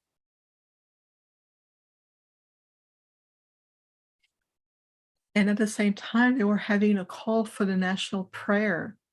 And one of the things I felt through the configuration of the arch was the combination of all of the belief system in the world coming back in oneness. And I remember hearing in the background the calling for their national prayer. It was the time. And for us to be invited to step into this sacred place at the same time, my group says, pay attention, because this is something of significance. There's a reunification going on right now. And that's what we were holding, the reunification field, to bring back together all the belief system, the religion, the key of wisdom. And that time we became one voice. And then there was more, because there's 2 more places that this guy brought us to. Yeah. On the ground. Yeah. It's like he was getting quite excited now. He wanted to show us more. And he took us outside and around the side of the really large temple. And he took us to some steps that were going down. And it actually went down it was very dark. And at the bottom was this pool of water and sacred water. And we all kind of touched it, and it was difficult to get down there, but it was quite rough. The steps were quite rough. What was your experience down there? Well, thanks to you holding my hand very tightly, I was able to go down there for one thing, Praggy. Oh, I thought you were holding my hand. Well, yes, we're holding each other's hand. How about that? Absolutely. But you helped me so much. I felt that we were going back into the underground energy of the original source of water. And I know it was very sacred water. I felt that it was very much on tap. And I felt that when we all came into contact with the waters, something, an innocence of purity, something really pure was being reactivating. And I can tell that this underground source of water is really well protected. And unless the guide specifically insisted to bring us there, you're not typically going there as a place for a visit, or where there's a large group coming in. But to feel the water, I felt the memory that the water contains, because we know that water contains memory, imprint, information, and we were sharing, partaking into the encoding of the memory of that water, and we were bringing that into our field, into ourselves. That makes sense. Yeah, I can feel it.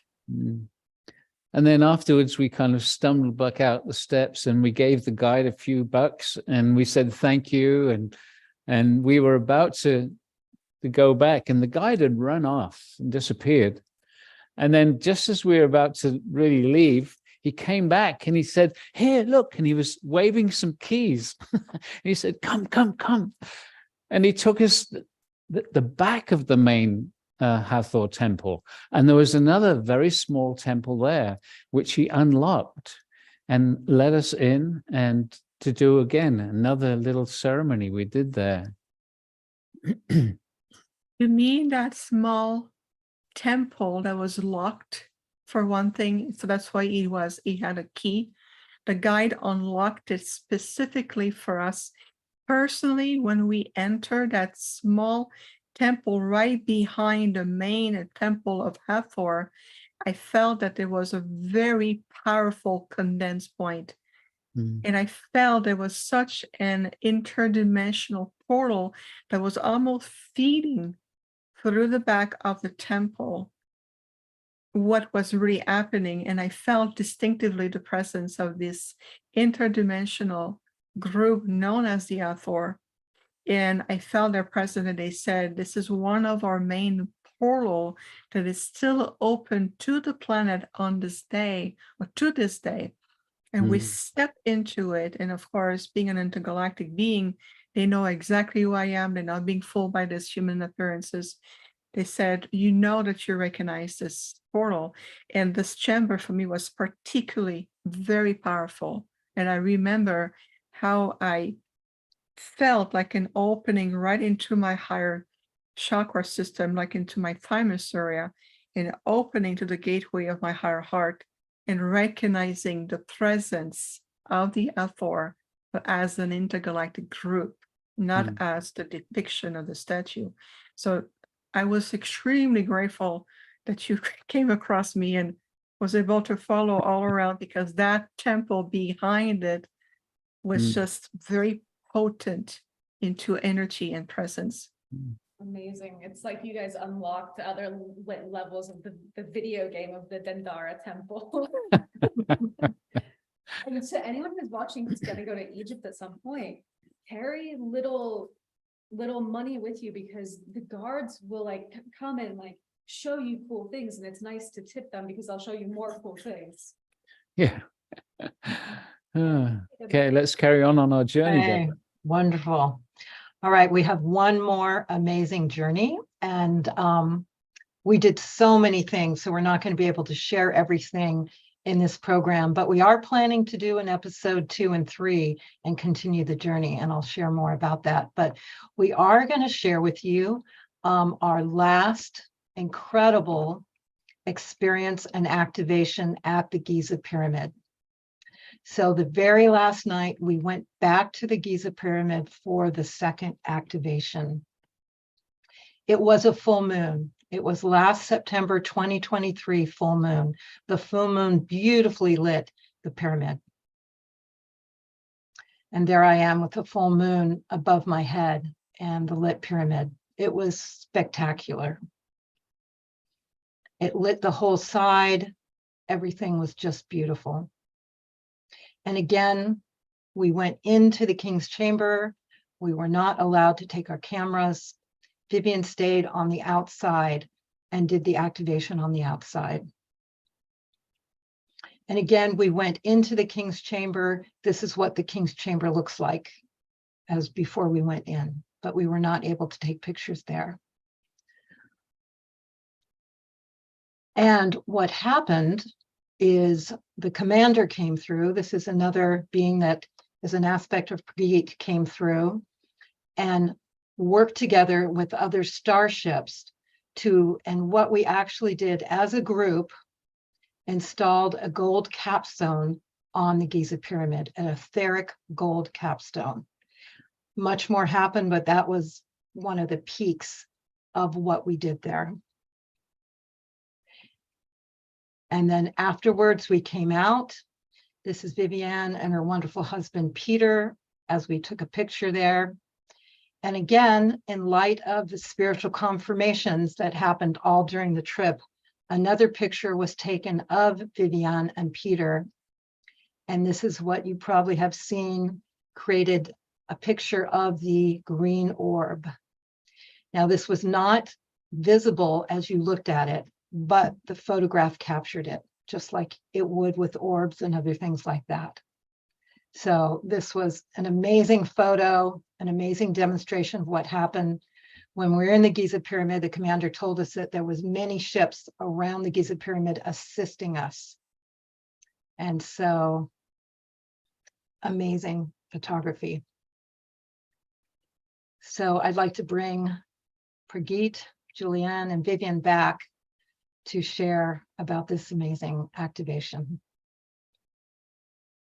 Well, yeah, I mean, this was an amazing completion to the trip that we were on together. And I was told, I was kind of warned in a way that when you go into the king's chamber, they always have somebody there watching. And the person that was watching us on this particular time was very against meditation and channeling and that kind of thing, which usually happens inside the pyramid. But for some reason, I was told, be careful with this one. And so instead of talking or channeling, Alcazar used my voice and talked about the military man that we were talking to earlier on, which was the commander. The Galactic Command, yeah. And so if you listen to the recording, it sounds very strange.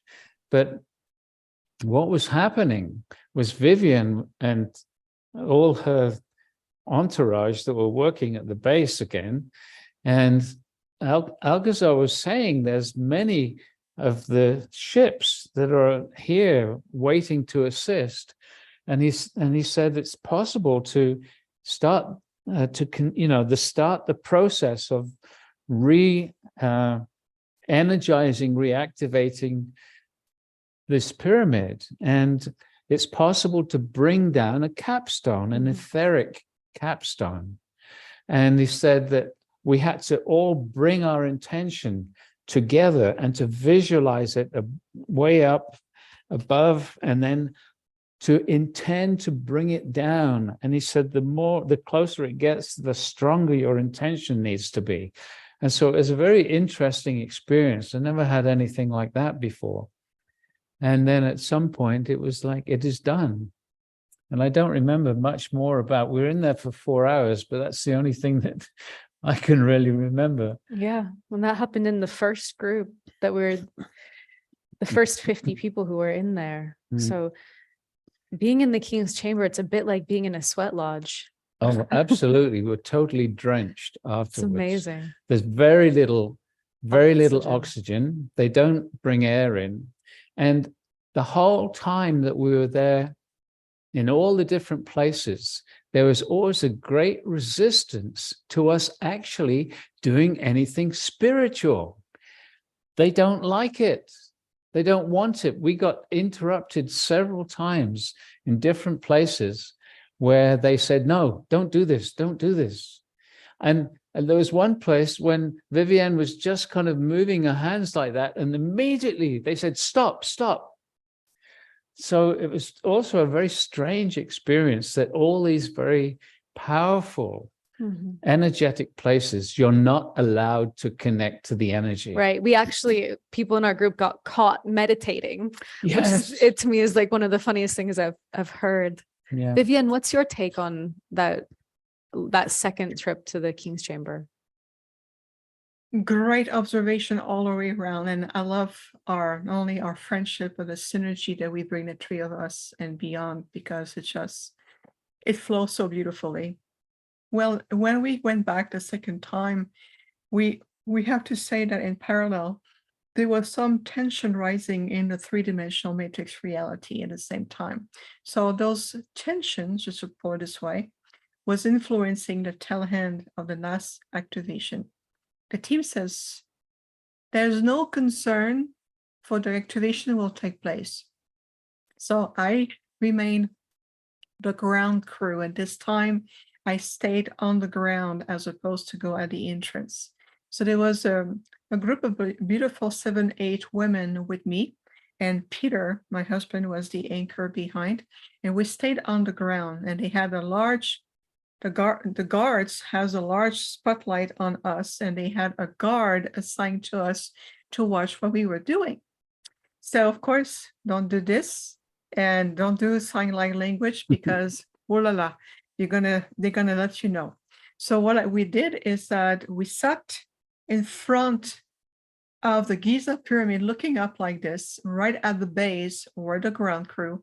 And I told these 7, 8 amazing women with me, says, in our heart, let's unify, let's call upon our intergalactic enlightened communities, and let's bring the last level of activation to the pyramid to support those who are inside. So we were there to really supporting you, Pragit and Jules, and the beautiful people that were with us, including Debra and absolutely her light. And we were there to supporting you. So what I asked through a thought form projection, what we call a form of holographic telepathic exchange, I asked the communities and the delegations who have been with us, please come into your ship, open a secret portal, allow this beautiful Giza pyramid and the entire plateau to be restored to its original form. Let the original blueprint revive and be restored like a rebirth. And I ask, please, can you show us a sign? We have been here diligently working, pushing physically, emotionally, etherically, and all the above. Show us a sign. And so as we were there and we walking around and I put my hands in my pocket, the guards is there. But what I do is I send love to this guard because it's connection to connection, heart to heart. And once the group came out the first time, I knew that it was particularly challenging for you inside. I can feel it.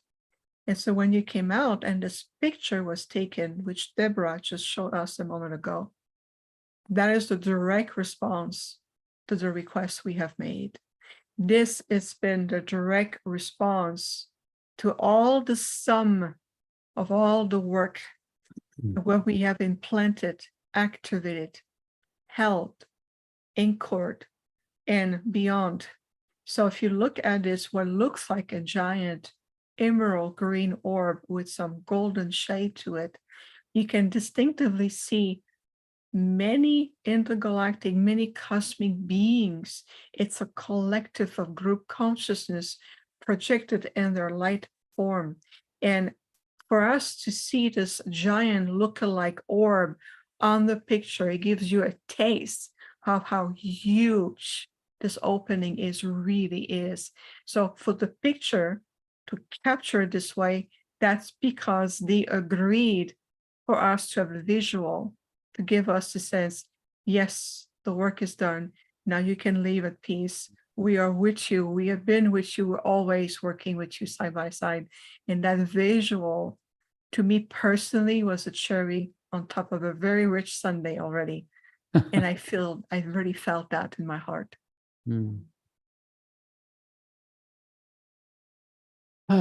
Yeah. Yes. Amazing. Well, we are going to experience an activation together. And but first I want to thank, is there anything else that Stargate or Vivian wants to share before we give some announcements and go into the activation about what happened? Oh, well, I think for us, we've talked a lot and we've shared a lot. And as you said, there might next be another chapter where we'll go into some of the other amazing things that happened. But for now, I think that was very beautiful. And thank you for creating this for us all. Right. So I want to just give some gratitude. This is Mohammed of Saboteurs. He was an amazing tour guide, very evolutionary in his thinking, and just matched us so well and documented what we were experiencing. I want to thank Portal to Ascension, Neil Garr, Joan Hengarter, and Alan Steinfeld. They were the original inspirations of the trip and some of the tour guides. Portal to Ascension is an online platform that has all kinds of amazing information. Alan Steinfeld has New Reality TV, and Joan has Joan of Angels. So it was great to get their support. And of course, I want to appreciate the 100 people that came on the trip, because they were the conduits. They were there to support the activation that happened. Again, mostly women, but a few amazing men as well. And I want to share with you a gift right now. My passion is the ascension, which is what we're talking about. And this is a level of demonstration of the planetary ascension, with the globe evolving forward to another higher state of being. And as above, so below, as the earth is doing that, we are doing that. We are going through our ascension process. So this is what I created because I study with all the ascension teachers, incredible ones like I've shared with you today. And this is a booklet you can download. It has 88 tips that explain this evolutionary accelerated spiritual process we're going through now. It shares the awakening. It shares about complete transmutation, the alchemical transmutation we're going through. It shares about embodying the soul being as you're doing now, a soul embodiment. And it also shares about the divine human and new earth, which is really what we're creating now. We're here to birth a new earth.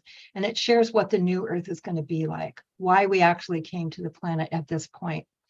You can scan that here, but you can go to ascensionnow.org, ascensionnow.org, and you can download it for free. So that's my gift to you. And also, I did a program with another one of my favorite ascension teachers, Meg Benedicte, about the ascension tips. So it's a 3-part program. The first series, it's 3 episodes. The first one is free, called Ascension Revealed. And we go very deep into the ascension tip points so you can understand all about them. And you can find this on ascensionnow.org, or you can go exactly to ascensionrevealed.com and find it. So that's a 3-part program. Also, I have a large outlet where I have an email marketing, and I share the most incredible transformational events through 3 different newsletters. Debra Recommends, Harmony Connects, Transformation into the New Paradigm. And if you did not sign up for this program specifically, and you want to be in touch with us to know when the next programs are coming, you can go to wishingwellportal.com, wishingwellportal.com, and you can subscribe there, and we'll keep you in touch with what we're doing with episode 2 and 3 and other incredible high-level transformational events, conferences, retreats, and all that happening now. That's my passion, and that's what I love to share with people. And we have a YouTube channel now, ascentionnowchannel.com. We're going to be growing that.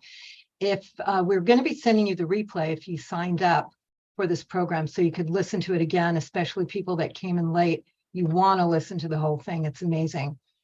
But it's also on our channel, Ascension Now channel. So you can go to that. When you go there, please subscribe, like, and share. And we're going to be growing that and just offering a lot of cutting edge information. And if you'd like to donate to support the production of the next program, especially if you got this for free, if you were on one of our broadcast channels, you can go to ascensionactivations.com. Your green love really helps us create more of these programs and do more and build our platform so we can bring high-level ascension teachers to you. So you can go to ascensionactivations.com, ascensionactivations.com, and make a donation. And also, we have available the live stream of the tour. Jules, do you want to come on and share about it? Thank you, Debra. So the live stream of the tour includes all of the recordings from the activations we did in all of the sacred sites. It also has video footage of Muhammad Ibrahim's tours and explanations of some of the sacred sites, as well as a bunch of Stargate meditations that we did at various workshop spaces and on our Nile cruise. So there's a lot of magic packed into that. If you're interested in tuning in and tapping in, whenever we work with the Stargate, we're creating a quantum field. And so the energetics of these sites are actually accessible through the high vibrational energy field. And we'll actually experience a taste of that in the activation we're about to do. And that's stargate.live/Egypt tour. We've posted in the chat room, and we'll send you an email after this if you're on our email list and you signed up for the registration with all these links and how to access it. Stargate.live/Egypt tour. And Stargate is amazing. They offer so many things. So Jules, can you continue to share what you offer? Yeah, so that link there, stargate.live/welcome, will take you to the homepage of our website, thestargateexperience.com. And essentially, we do so many live energy meditations. We're actually doing a free series until the end of December right now called Surfing the Waves of the New Timeline. And we also have a lot of online courses, events around the world. We just had 1,000 people in person in the island of Kos in Greece. Yeah, Vivian was there with us as well. It was translated into 8 different languages. We came together at a critical moment for humanity, which was right after Egypt, actually, to essentially send a huge wave of higher consciousness to shift the timeline, the trajectory of humanity.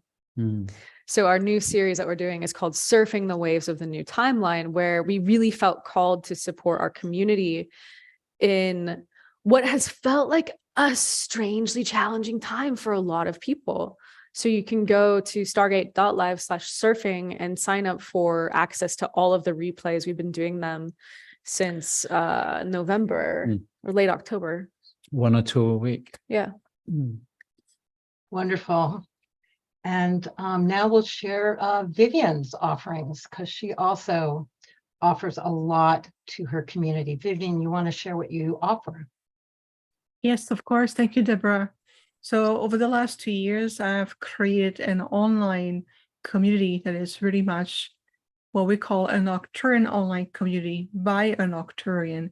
And many of the members tonight are here. And I'm really want to recognize our member. Ellie is there, Scotty is there, Debra is here, and many others. So we invite you to really go to the website, which I just put in the chat room, Infinite Healing from the Stars. Looking at the membership, we have very exclusive membership. And what we do is that we bring teaching, we bring activations. We have the Arcturian holographic group healing that is a monthly event. We also have 2 meditation series per month. Right now we have one's called The Rays of Creation.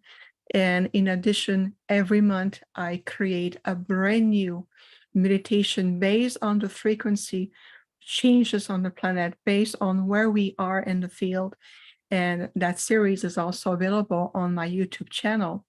But join us to the meditation in our community. This is the best way to work with us. We have also our global initiative Zoom meeting that's private, exclusively for the members. We have a new project called the Universal Harmonic, where we bring different frequency bands to help the Earth stabilize, shift, bring more solar frequencies. We are planning our next retreat for the members. We're going to Switzerland at the end of May of 2024.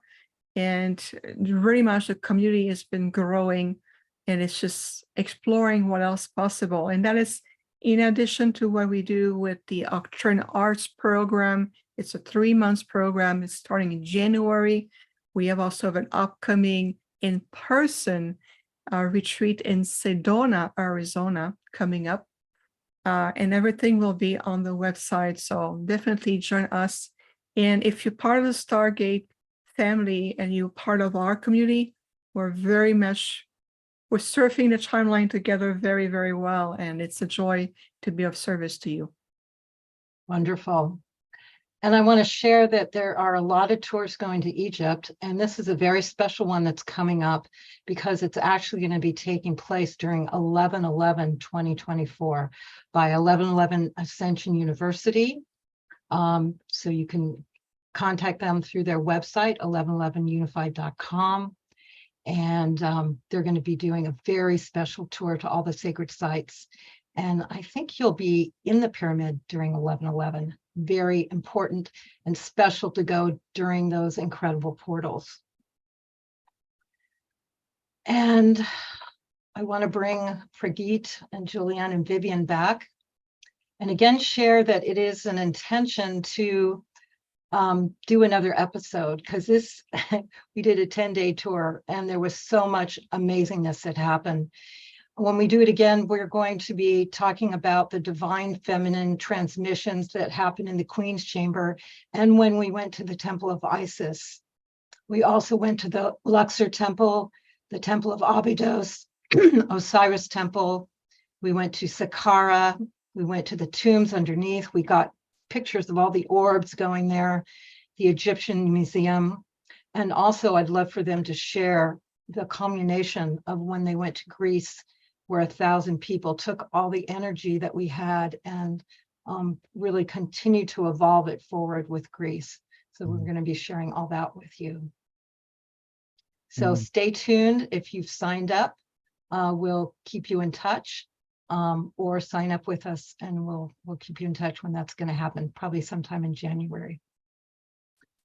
So we are going to end now with an activation. So I'd love to turn it over to Pragit, Julianne, and Alcazar, and Vivian and her star family to guide us in an activation where we can all unify together. So thank you so much, Debra, for putting all of this together. I know so much love went into this production. Really deep gratitude. It's such a joy to share these activations with everyone. Yeah, so we'll start it off, shall we? And pass it over to Vivian. So we invite all of you to close your eyes, go inside. If you're driving or doing dishes, come back later and listen to this, because it will be an energy transmission. So we're going to be working with what we call the etheric Stargate, which is the consciousness of the Stargate.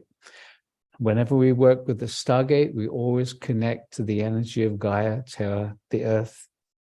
So let's start by each one of us just asking inside for the energies of the Earth to come up into your body, into your energy field, grounding you, connecting you into your body, into this moment now. And so actually asking silently within, if you wish to have a strong experience, we are calling for the energy of the Earth to come up into our bodies, into our energy fields.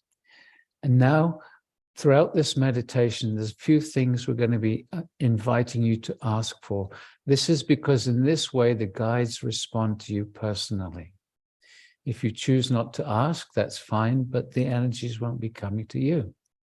So now we ask each one of you to ask inside for an etheric Stargate, the consciousness of the Stargate, to come down around you. And you can imagine a Stargate, or if you don't know what that's like, just imagine a pyramid coming down around you. And so we're calling for the presence of an etheric Stargate. And just visualize it, feel it, sense it. It's responding to your asking. And what we're going to do is let Alcazar come in and guide the rest of the meditation. And so, beloved ones, feeling yourself surrounded by a pyramid or a Stargate, and just relaxing, nothing to do. We are going to start to vibrate your etheric Stargate faster and faster. And as we do so, we move up through the frequency ranges of the different dimensions. So we begin this process now.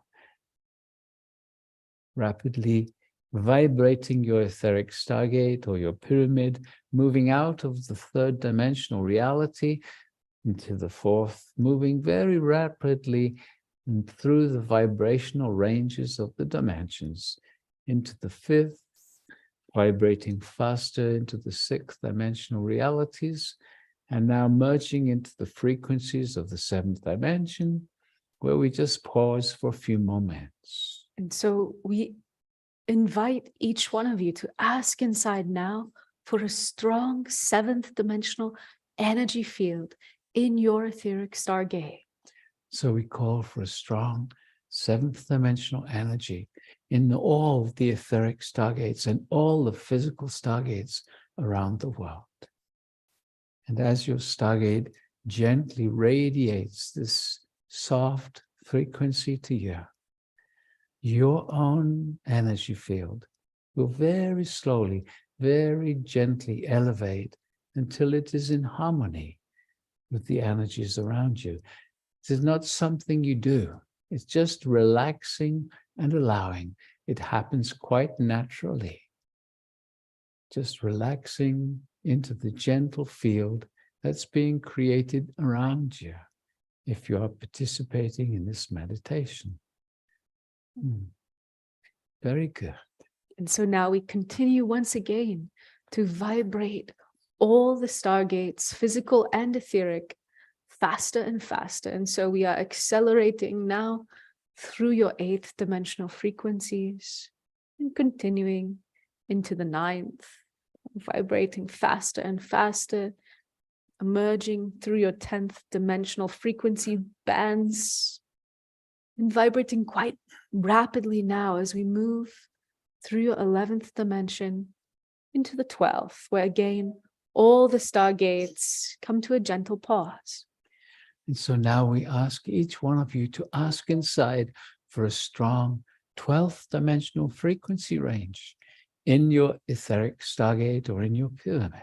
And so we are calling for a strong 12th dimensional energy field.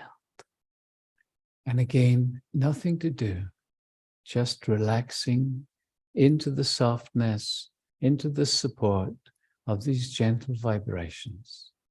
And as before, slowly, slowly, your own vibration will gently rise until you are in harmony with those 12th dimensional energetics around you. Just by relaxing, just by letting go. And when you vibrate at this level, it is a little easier for you to perceive, to sense the presence of the various guides who will be inviting into this meditation. Because this is just a very brief experience, we will start by inviting the presence of the angelic realm. And so each one of you asking inside, we are calling for the presence of the angels. So just ask with feeling as well as just repeating the words, and just feel.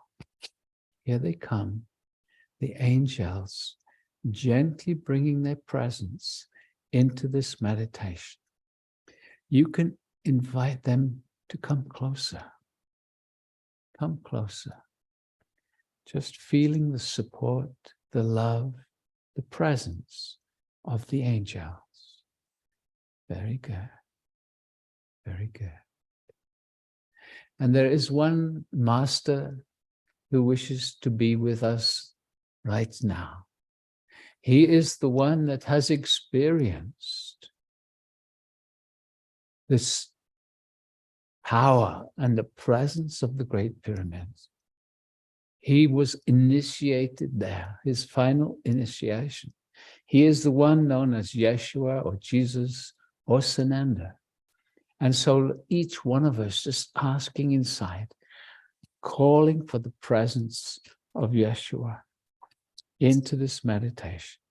And so we call for the presence of Yeshua, Sananda. And just feel his energies are already coming to us. You can invite him closer also. Yes. Very good. And now let us pass this meditation over to the Arcturans through this one, Viviane. And so we are with you from the Arcturian delegations. We are honored to be with you, as well as the beloved Sananda and the etheric consciousness of the Stargate. And as you continue integrating the multitude of frequencies and the overlays of the new structural light body that is returning to you and on the planet, we're going to also invite the consciousness of the great guardian of the Sphinx in the true aspect of the Giza pyramid. So see and feel and welcome the presence of the guardian of the Sphinx, the great sacred archives, reactivating throughout the entire planet grid system a multitude of archives and etheric knowledge encoded also in your own etheric field and the quantum field of your DNA. So we invite you to gently allow these frequencies to becoming a part of you. All you need to do is just keep breathing peacefully and enjoy this transmission in the presence of the guardian and the great Giza pyramid in its original form as an oscillator of pure energy is simply helping all of us globally and on the planet throughout your entire solar system to integrate layer by layer of the new frequencies, helping to reharmonize to the sacred pulse of the rhythmic pattern of the universe. And as the Giza pyramid oscillate those waves that echo deep into other planetary systems, the Stargate consciousness facilitate the structural aspect of those transmission now. Just allow everything to unfold. And remember that we perceive you in the truth of your nature, who you are as the divine beings, which transcend well beyond your 3D mental field and your 3D identities. We understand that you have received a lot of frequencies and activations already. We simply ask the guardian of the Sphinx and the oscillation of the great Giza pyramid in the presence of our delegation to gently bring you back now in complete alignment, back into your own space from wherever you are on the planet, and to gently feel to the universal chakra system that you are reintegrating into your physical form, your body template, all of your presence, your energies in full consciousness, to really feel the process as you keep breathing more consciously, that you are integrating your physical form. And now let's take a deep breath in and release. Take a moment to feel your connections to Mother Gaia, Sacred Mother Terra. Think of it as your inner tree of life is now grounded. Roots are expanding, strong, filled with vitality and energies. And to feel that you're settling in universal peace, in a greater sense of inner harmony.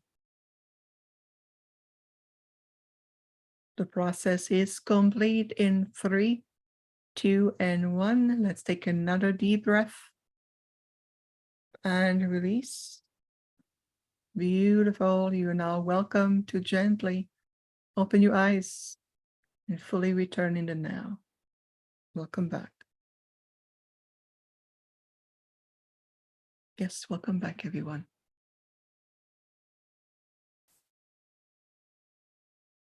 Thank you so much, Brigitte and Julianne and Viviane. It's been amazing, and I knew it would be. Mm. Thank you, everyone, for joining us and being a part of this. And thank you, all the guides, Alcazar, the star families, for making this happen. Mm. Thank you, Debra, so much. Mm. Thank you, Pragit and Jules, We love you all. Yeah. Yeah. and beyond. Mm. Okay. Beautiful time together.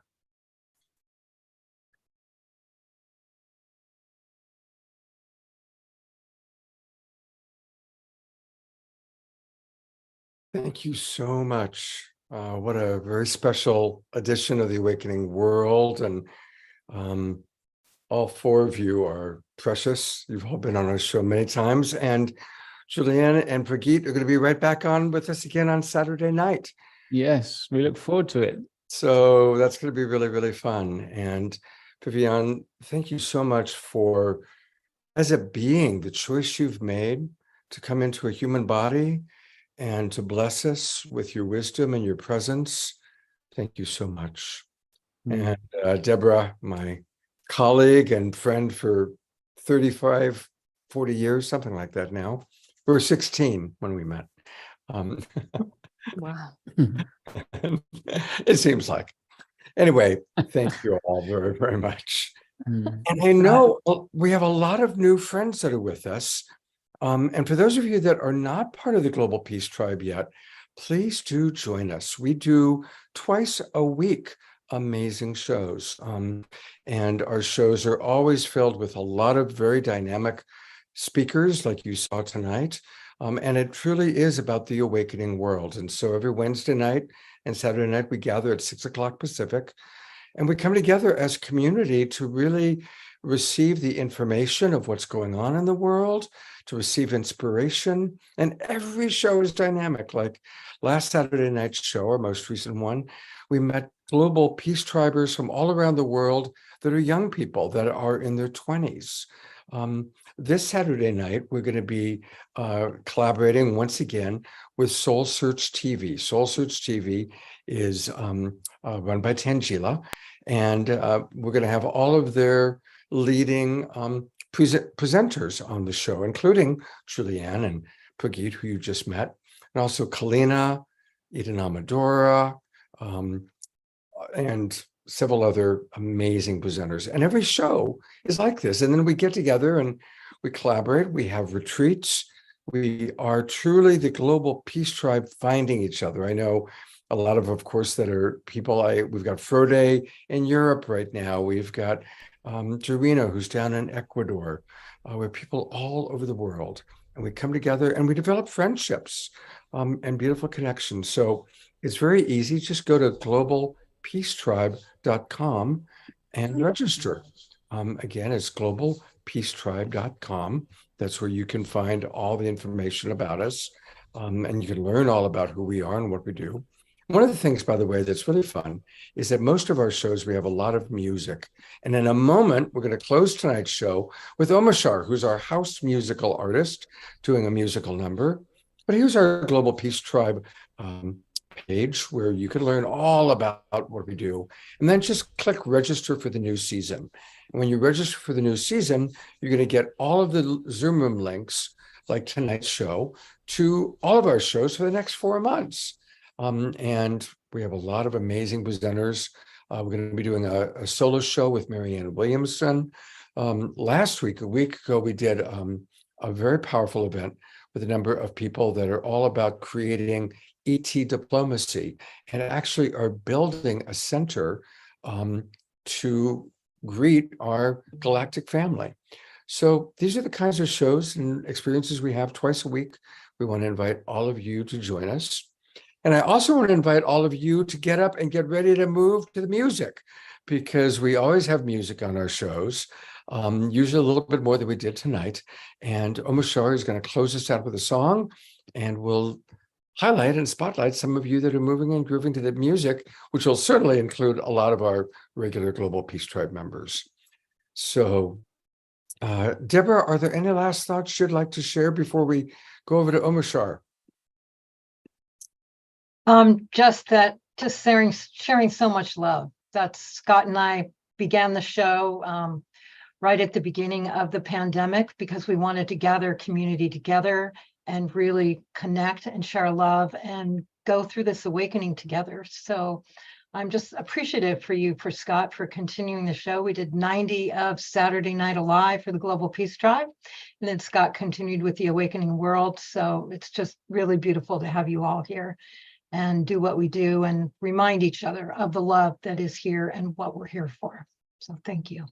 Absolutely. Thank you, Debra. As always, you did an amazing job. What a fun show. And I know a lot of people are going to want to, share the replay with their friends. And it was just beautiful to really vicariously experience this transformational trip for those of you there and really for our planet. So, and it's happening, we really are all playing our parts, playing our roles, and everyone who can hear our voice right now, you all have a role to play. We're all doing our job to create the next world, to create the new paradigm. It's very, very exciting.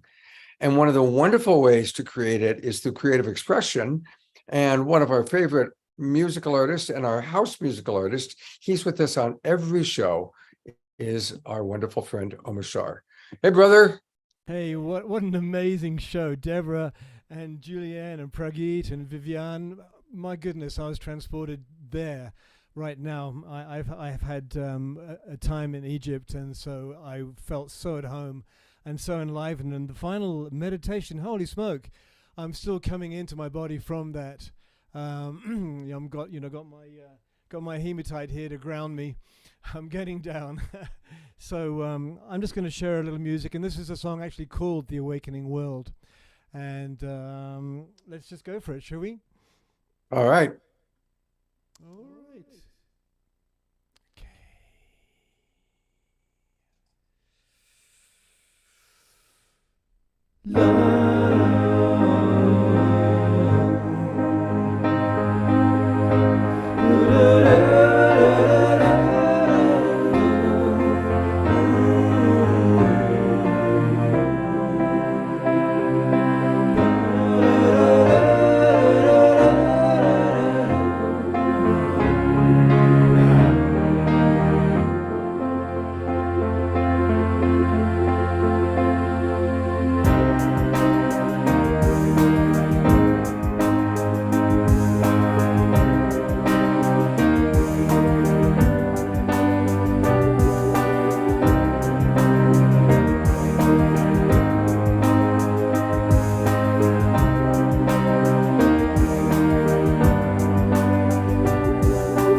As we take the next steps together, walking tall, no disguise.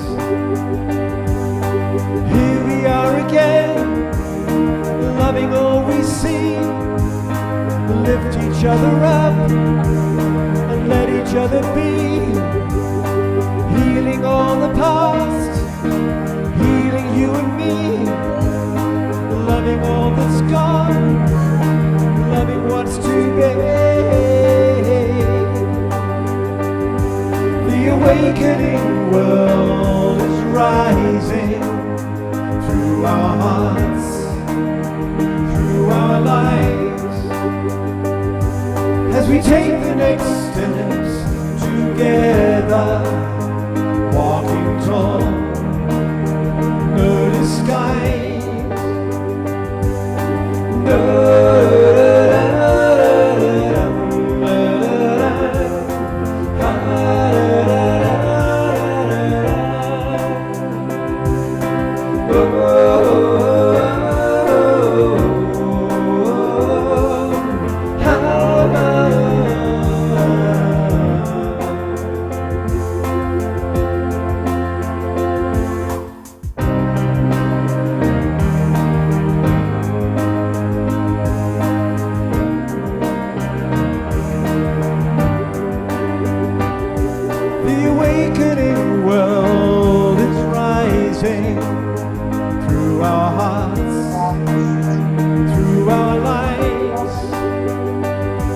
as we take the next steps together, walking tall, no disguise, nothing left to say, nothing left to do.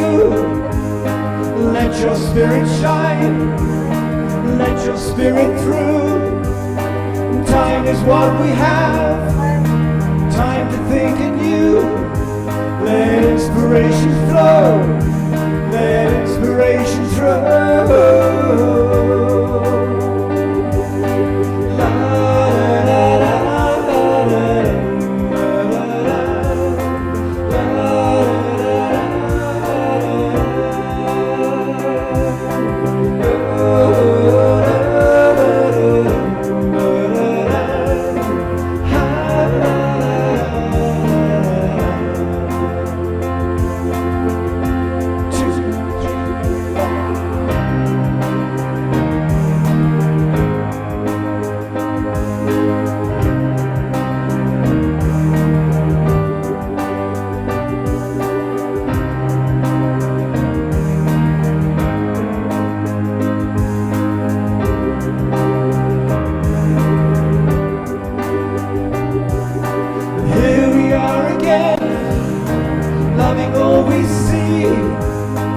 Lift each other up, let each other be, healing all the past, healing you and me, loving all that's gone, loving what's to be.